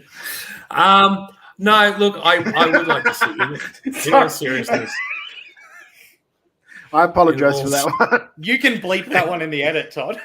Yeah, but I won't. That's the problem. I'm too lazy. Excuse the pun, but you dove headlong into that, and I just went, "Oh, that's terrible." And then you went, "Fuck, what did I say?" Yeah. Every now and then, I would like to see Okada, especially considering that we'll probably get a WrestleMania match with AJ Styles or something like that. They got you both in one shot, didn't it? That was great. Tony Khan has announced. Sorry, Todd, I didn't ask you. No, you go on. Go on, brother. You're right. No, I'm on to the next news story. You go. You talk about Okada a little bit. Okay. No, I just if you'd asked me last week, I would have just look, it's a foregone conclusion. He's going to AEW. And I still think until I see him like standing next to Hunter with Hunter pointing at him, I still think he's going to be on AEW. I've got a feeling that he's been in touch with Nakamura, and Nakamura has said, "Dude, I get paid so much money to work a few matches a week that are nowhere near as intense as we're used to working. We get to surf, we get to travel around. It's pretty sweet. There's good catering." And I think that Okada's at an age now where, what does he want? More 7-star matches? He's got more than anyone else. Yeah, and it's also like with this new group, with this new management team, that they could really say, look, if you want to work 1 or 2 Tokyo Dome shows, like New Japan shows, that's fine. We'll work it into your contract. They've let Nakamura go and work a Noah before. You just don't know what they might be, especially if they're really desperate to get this guy. It could be something like, yeah, we'll let you do this. We'll let you go and work that show. I think if he does come into WWE, I mean, if he goes into AEW, he'll have some creative input. But if he goes to WWE, I think that they would need to say you do have some control over who you feud with and some of the decisions. Not a no complete clause or a creative control, but some creative input to what he wants. Yeah. Alex Fireheart mentioning that he wants Okada to go to TNA purely because it'd be hilarious. We can see the return of Okato. That'll be excellent stuff. Can't wait for that. I really, if he goes to AEW, he could really do it because he could be with Joe again. Yep, that's true. I mean, honestly, if he goes to AEW, they'll let him do whatever he wants, right? He'll just be showing up. He'll be showing up in a t-shirt and shorts, and Tony Khan will be wetting his pants with excitement. That'll be fine.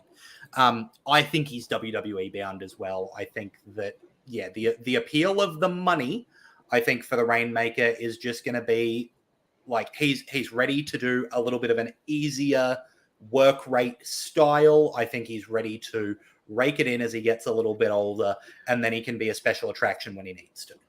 Like, honestly, I think like the work rate style is the only thing that WWE have going for them above AEW, because Tony will let him live in Japan. Tony will probably pay him more than what WWE would. I just think it would be the lighter work rate, because and also if he did the whole thing with AEW, he would do less dates. Because that's what they do. Like, look, how often have you seen Park work? That's true, but Alex Fireheart says money versus less dates. Although with WWE, I could see him arguing for less dates.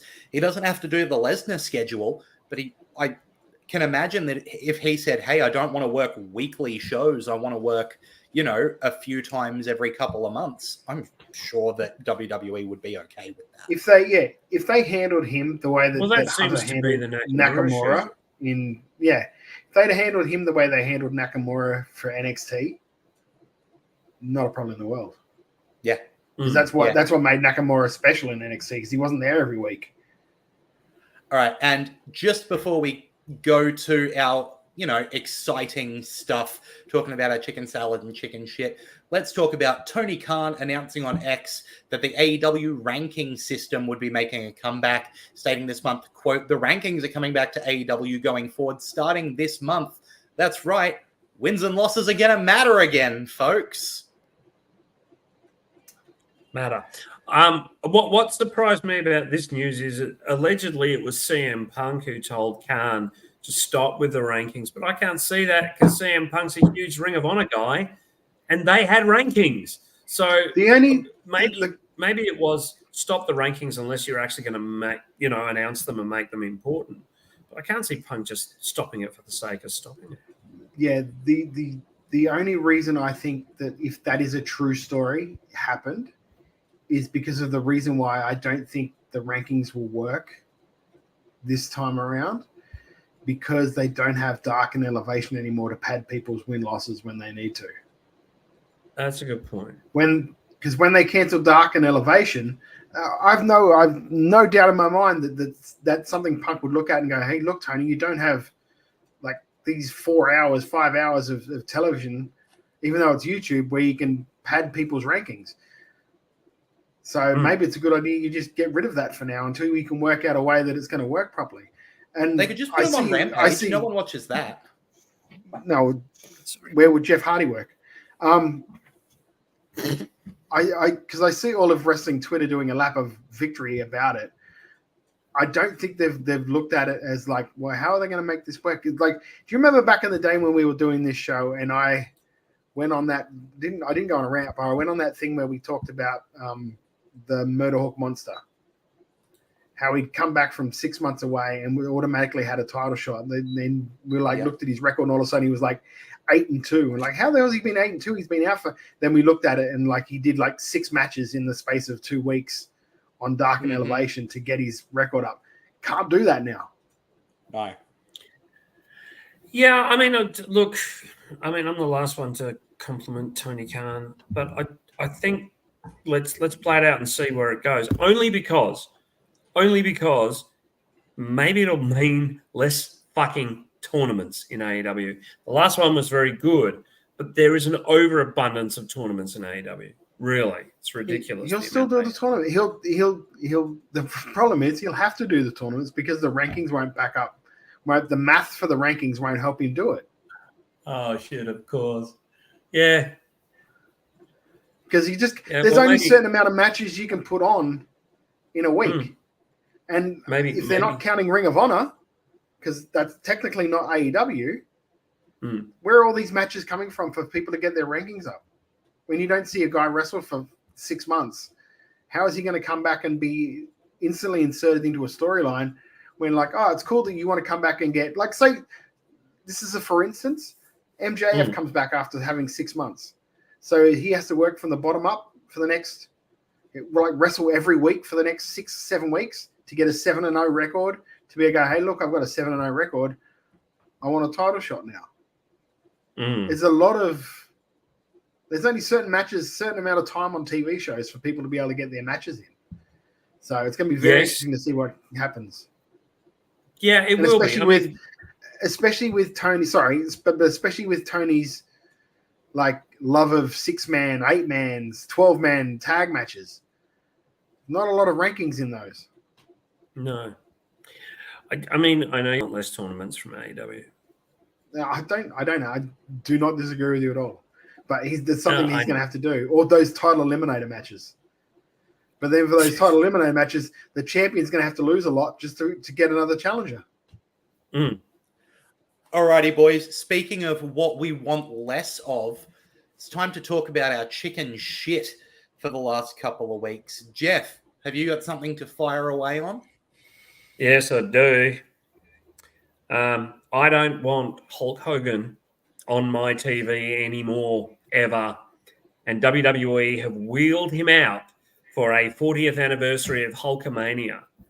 I don't like this. This has put a really bitter taste in my mouth, brother, because like they will not wheel him out in person, because he's going to get the shit booed out of him, because a lot of people are still very upset and angry about what appeared on a tape some years ago.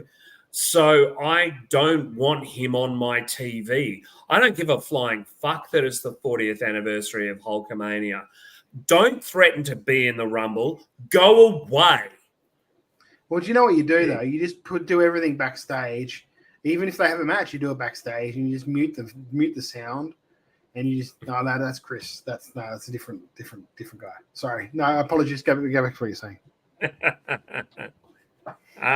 So I'm a bit disappointed that Hogan's back. I think they didn't need to do this, and it really, I don't like it. But he's born again, mate. He's born again, and he saved someone from a card the other day. Born again? Did you like that? Yeah, born again. Born again.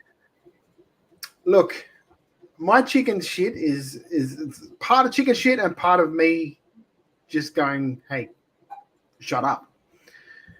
A while ago, I put out a tweet, and it was sort of like a vague tweet, but everyone knew what I was fucking talking about. When I said people working for a certain Melbourne show in March, if you pay for your flights, get your flight insurance. Just do yourself a favor, because this person has a propensity to cancel shows or postpone the shows. Now, I copped shit. I copped people saying that I said that everyone should fuck it FWA, because they postponed their show till I don't even know when they've postponed it now. Now people online were saying that I'd saying going boycott FWA, blah blah blah, all this bullshit. I never said anything of the sort. And Lachlan, you'll attest to this. When have I ever told anyone to boycott a show or not turn to a show? I've always said. I will actually say, personal communication with Todd. Todd has actually said to me when discussing what he said to other people that he encouraged them to be on the show, but said, "Hey, just be aware, be prepared for this to happen, but get your experience. Yeah. Just don't put all your eggs in one basket. Cover yourself. Don't point me as a bad guy when I'm telling you that this is the stuff that could happen, because it does happen and happened repeatedly. It's happened like it happened. Like I tell you, when was the last time they actually had a show where he hasn't cancelled it? Like, can anyone look that up? Can you please Google that quickly when the last FWA show was? I don't see what I can find. FWA.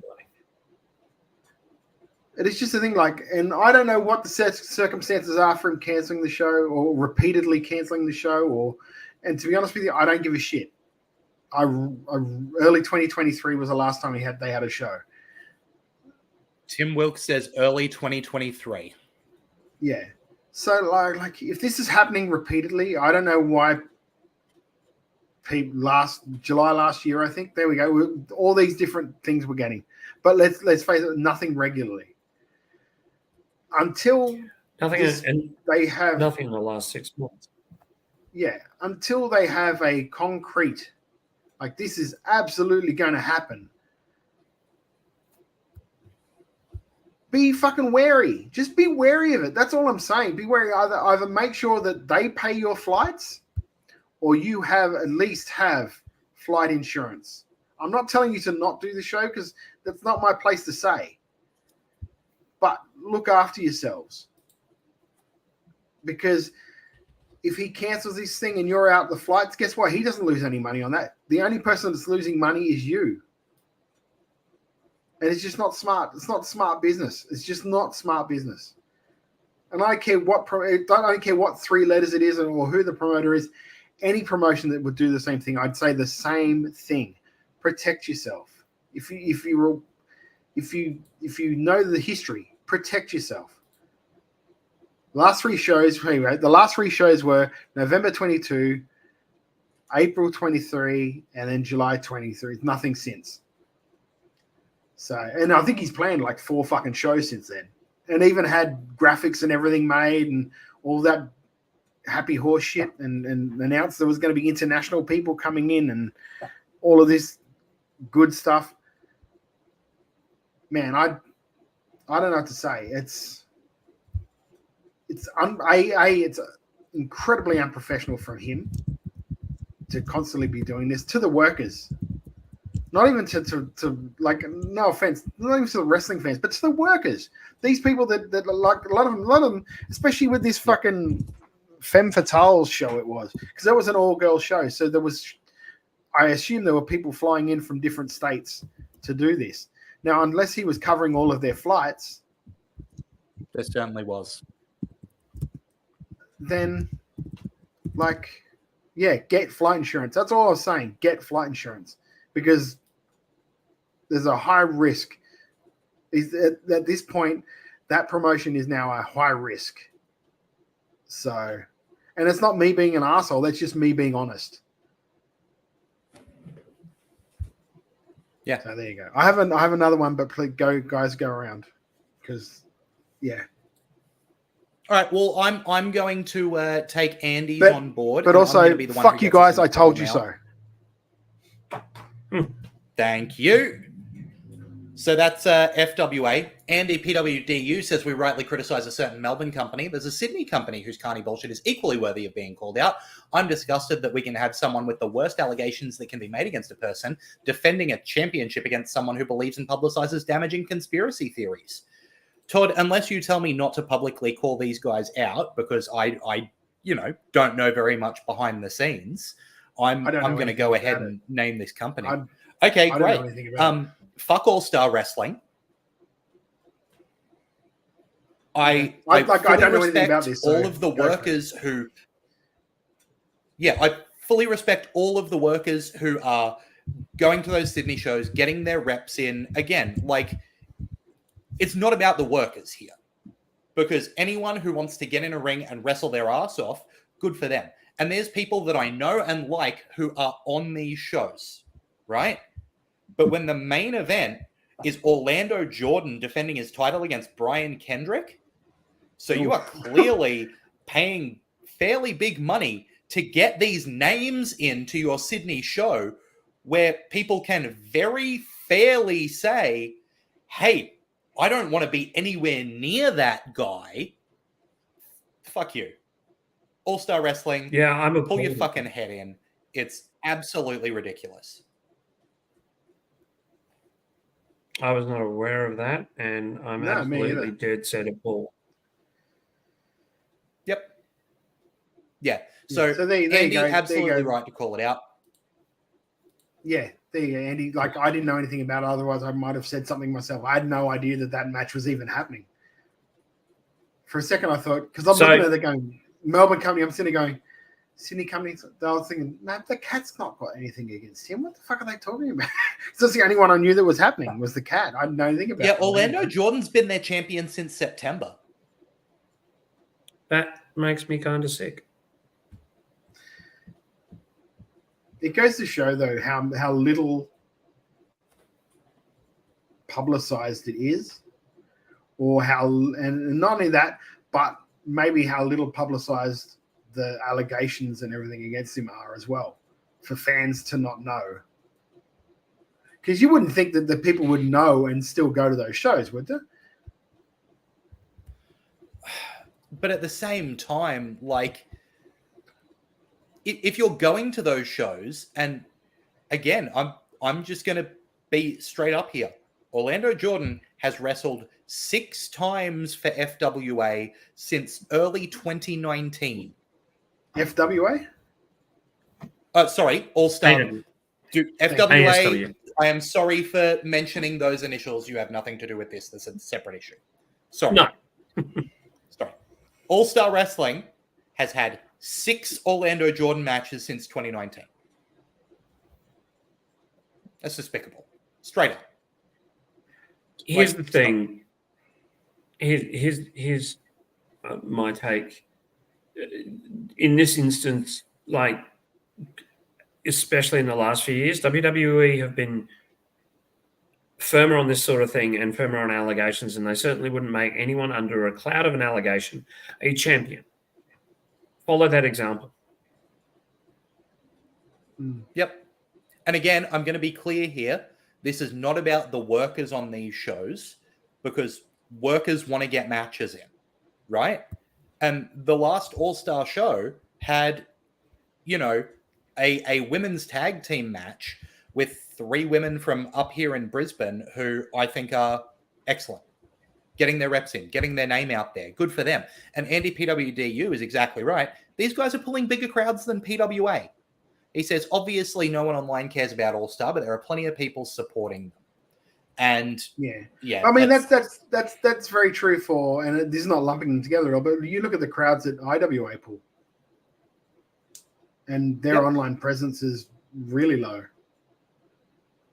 Yeah. So, look, that's as far as I'm concerned, we're done sitting by while people pull carny bullshit. And Aussie Observer says Orlando Jordan hasn't been booked elsewhere except All-Star since 2018. Right? What does that tell you? What does that tell you? So that, and Alex Firehart says, not going to lie, this is the first time I'm hearing of the Orlando Jordan stuff. Right? I'm not going to make any accusations here that, because again, I don't know the ins and outs of everything. But if you are more curious, do the research. I'm not going to be calling people out when I wasn't there. But yeah, like Andy PWDU said, there've been some serious allegations. His opponent, Brian Kendrick, has shared some stuff that's a bit dodge, right? For that to be the main event of your show, not great. Let's do positive. Let's do chicken salad, yeah? Also, just quietly, Brian Kendrick versus Orlando Jordan. How the fuck is that drawing anyway? It's a 2007 mid-card match. Yeah. Yeah, I'm going to do a quick chicken salad. Two-parter. First off, love the work Bronson Reed's doing at the moment. He's being made to look like a big, tough son of a bitch. He's calling people out. He looks intimidating. I love to see it. I'm also going to go ahead and mention the cover for WWE 2K24 is Cody Rhodes, but the special edition cover is half Bianca Belair, half Rhea Ripley. Absolutely fantastic. I'm not going to talk about the other cover. We'll leave that one alone. But to see a cover dedicated to 2 young, brilliant female performers is so wonderful. The women's division really getting to shine in that way. I believe that this is the second time we've had a female cover star for WWE game, and the only other one is Becky Lynch. The fact that the special edition here is really showcasing, obviously, we've got a very soft spot for Rhea here on the podcast. I personally love Bianca's work. She's absolutely phenomenal. They're 2 people that deserve to be highlighted, and they're 2 people whose career is still young, but coincide really well with each other. I think it's an absolutely brilliant choice, and I'm thrilled to see it. Andy PWDU says, I want to chicken salad Melbourne wrestling in general again.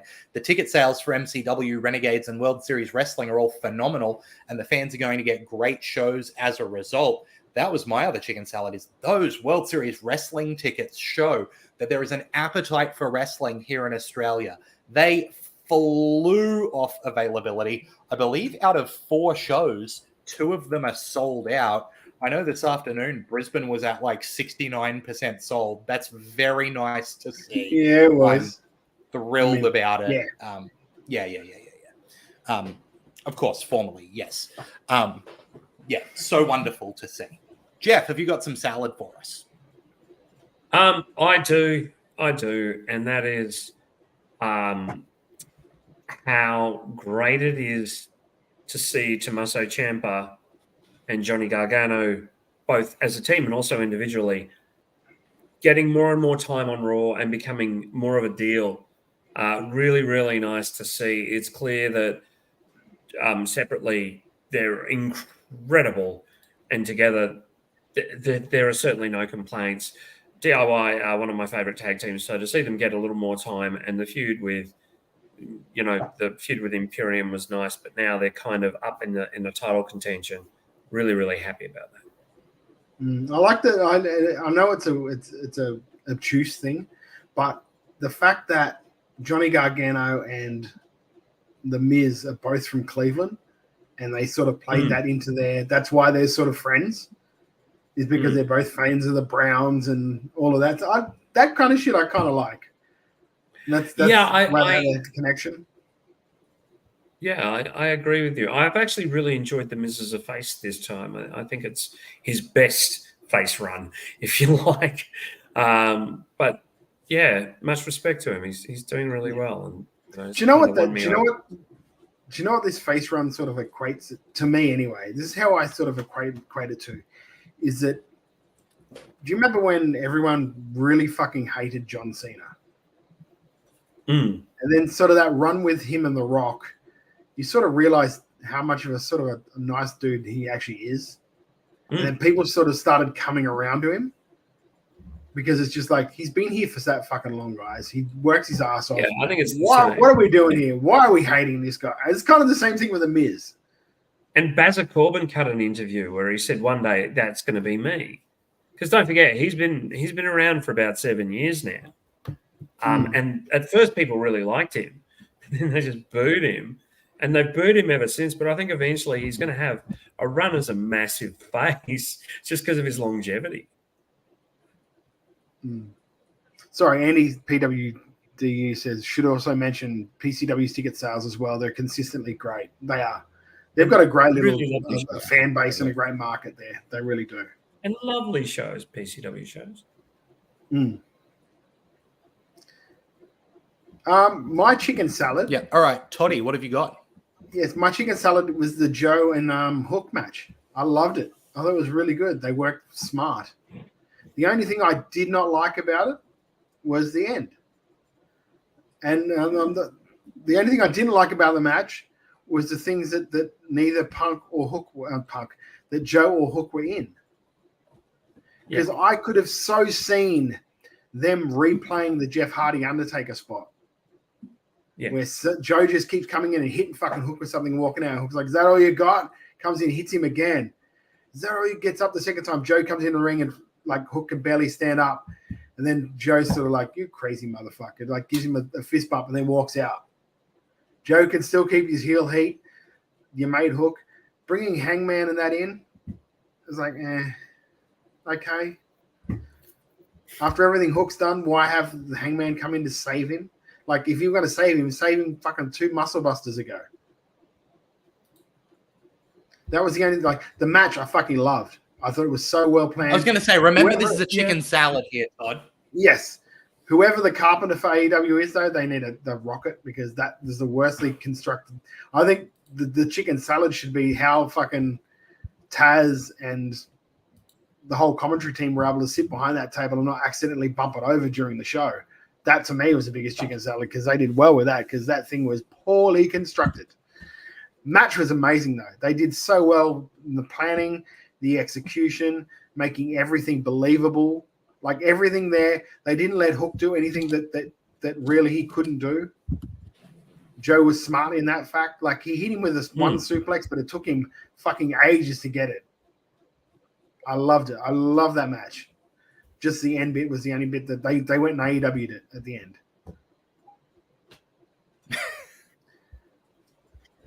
Well, and hopefully we haven't gone and... Sorry, my other chicken salad was the Cody and Punk promo because I really liked that. I thought it was great. It didn't end with your like obligatory. We're going to start brawling and have everyone break us up. Yeah, and Andy PWDU said, I won't spoil anything, but Ozzy Kosei is becoming a chicken salad as we speak with a star-making performance. Of course, they're talking about what's going on at the Okada farewell show that's happening as we speak. So there is just to Korakuen Hall. Just to Korakuen Hall. Korakuen Hall farewell. Yeah.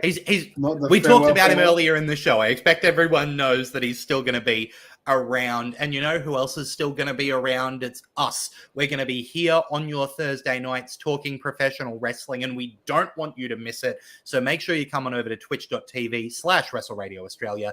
Hit that follow button to get notified when we go live. Hit the subscribe button so you can support us and what we do. If you want to subscribe elsewhere, you can subscribe to Wrestle Radio Australia on YouTube, Apple Podcasts, Spotify, wherever you get your podcasts, whether that's Podcast Addict, whether it's Apple Podcasts.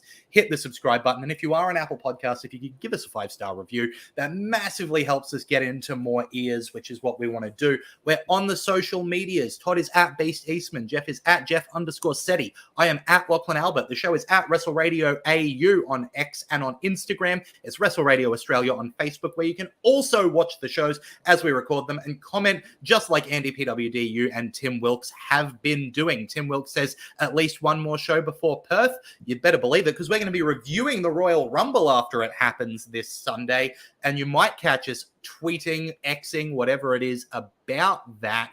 And I tell you what, I'm thinking I might go to the Royal Rumble at the... what's it called, where it's going to be on around Australia? Sporting Globe, the Sporting Globe. I made a booking. I just forgot where it's going to be. I'm booked. I think I'm going to wear this lovely WRA 10 years strong shirt, which you can find by going to tinyurl.com/WRA10 shirt. Or you can just go to Redbubble and search for Wrestle Radio Australia, and you can find all of our merch there. Yeah. And the money doesn't go into our pocket. It goes to charities like Beyond Blue and Gotcha for Life, two awesome charities that supports men's mental health here in Australia. Not only that, if you're looking around searching for stuff to do, especially with Perth coming up, you can follow at Wrestle_Brainia. I know they've got some shows coming up. Tell us about WrestleBrainia, Jeff. Well, we are happy to announce we are going to be in Perth. The elimination pre-show party, as we're calling it. WrestleBrainia is doing a one-off show with some of EPW's best, including it's either Dom or Nick Mysterio. Not sure which one. That's another part of my chicken salad. R-Truth has been amazing. But yes, we are also, Lachlan, I think we should announce this right now. What do you think? Let's do it. We've got a post-show. That's right. The afternoon after Elimination Chamber. Get yourself along to the Dutch Trading Company in East Vic Park. Tickets are just $15. Lachlan and I will be doing a post-show review the day after Elimination Chamber. I'm really excited about that. We'll be talking about a lot more besides. We've got some special guests. We've got some other podcasters coming along. Obviously, wrestling podcasters going to be in WA for the big event. So it's going to be a lot of fun. I can't wait. We might have some other special guests. I'm so excited. I've also heard about what getting a ticket might also get you. No spoilers here. But as soon as those tickets go live, I would encourage everyone to get a hold of them, because that's going to be a really fun afternoon and a great way to close out that wrestling weekend. Todd? Jeff, would you like me to play the ad? I've got the ad queued up if you want me to play it for you. The WrestleBrainia ad. Oh, you've got the ad. Well, have a look at this. I do. This will tell you about our Perth show, and then we'll come back and say goodnight. Okay.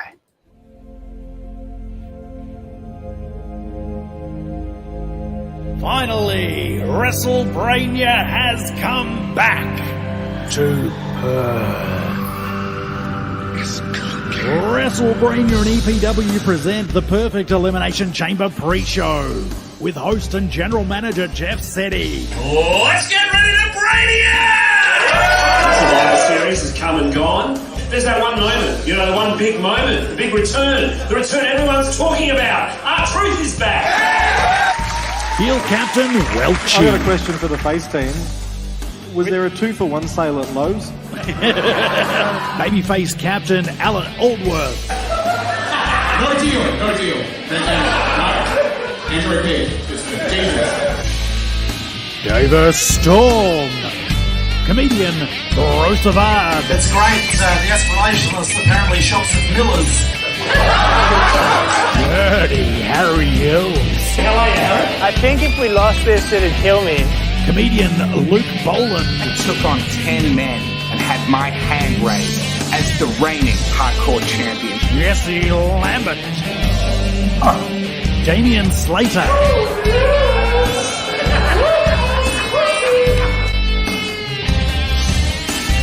It's a series of games about wrestling.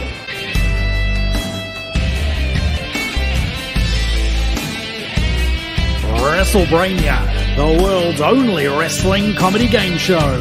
Suck good shit. WrestleBrania will finish with plenty of time to get to the Stadium for Elimination Chamber. Live at Linnet's Lounge. Tickets on sale now through OzTix. Make sure you get amongst it. I know there's so much I'm excited for coming up in Perth, and WrestleBrania comes right in at the top of that list. So make sure you get amongst that. Look, we could talk about great things going on around the world of Australian wrestling all night, but unless you boys have anything else to add? So we will be doing a few shows between now and Perth, obviously, but come to the post-show as well. WrestleBrania on the Saturday, the post-show, 1 p.m. on the Sunday. Tickets will be on sale really soon. Also, if you're in Brisbane, get tickets. If you're in Brisbane, get your tickets to Pro Wrestling League Purge on February the 10th. That's going to be a great show. I'm going to bring the Pro Wrestling League Championship. Yeah, Todd is in a triple threat match for the Pro Wrestling League Heavyweight Championship. So if you miss Todd winning that, I don't know what's going on. You must have not been watching it because he's not going to win. If I win that belt, here's a guarantee. If I win that belt, I will take it to Perth. I will come to Perth and I will defend that belt if I win it. That's a big call. That's a Todd Eastman guarantee right there. Wowza. Okay. Very big tall beast man. Well, for a man you might see in Perth, Todd Eastman, and a man you will see at WrestleBrania in Perth, Jeff Setti, I'm someone you might see in Perth, Lachlan Albert. Till next time, have a good one. Here I was, blaming AEW for feeding you chicken shit, knowing you mindless millennials would be eating it up as if it were chicken salad, when it's really been your fault all along. Make chicken salad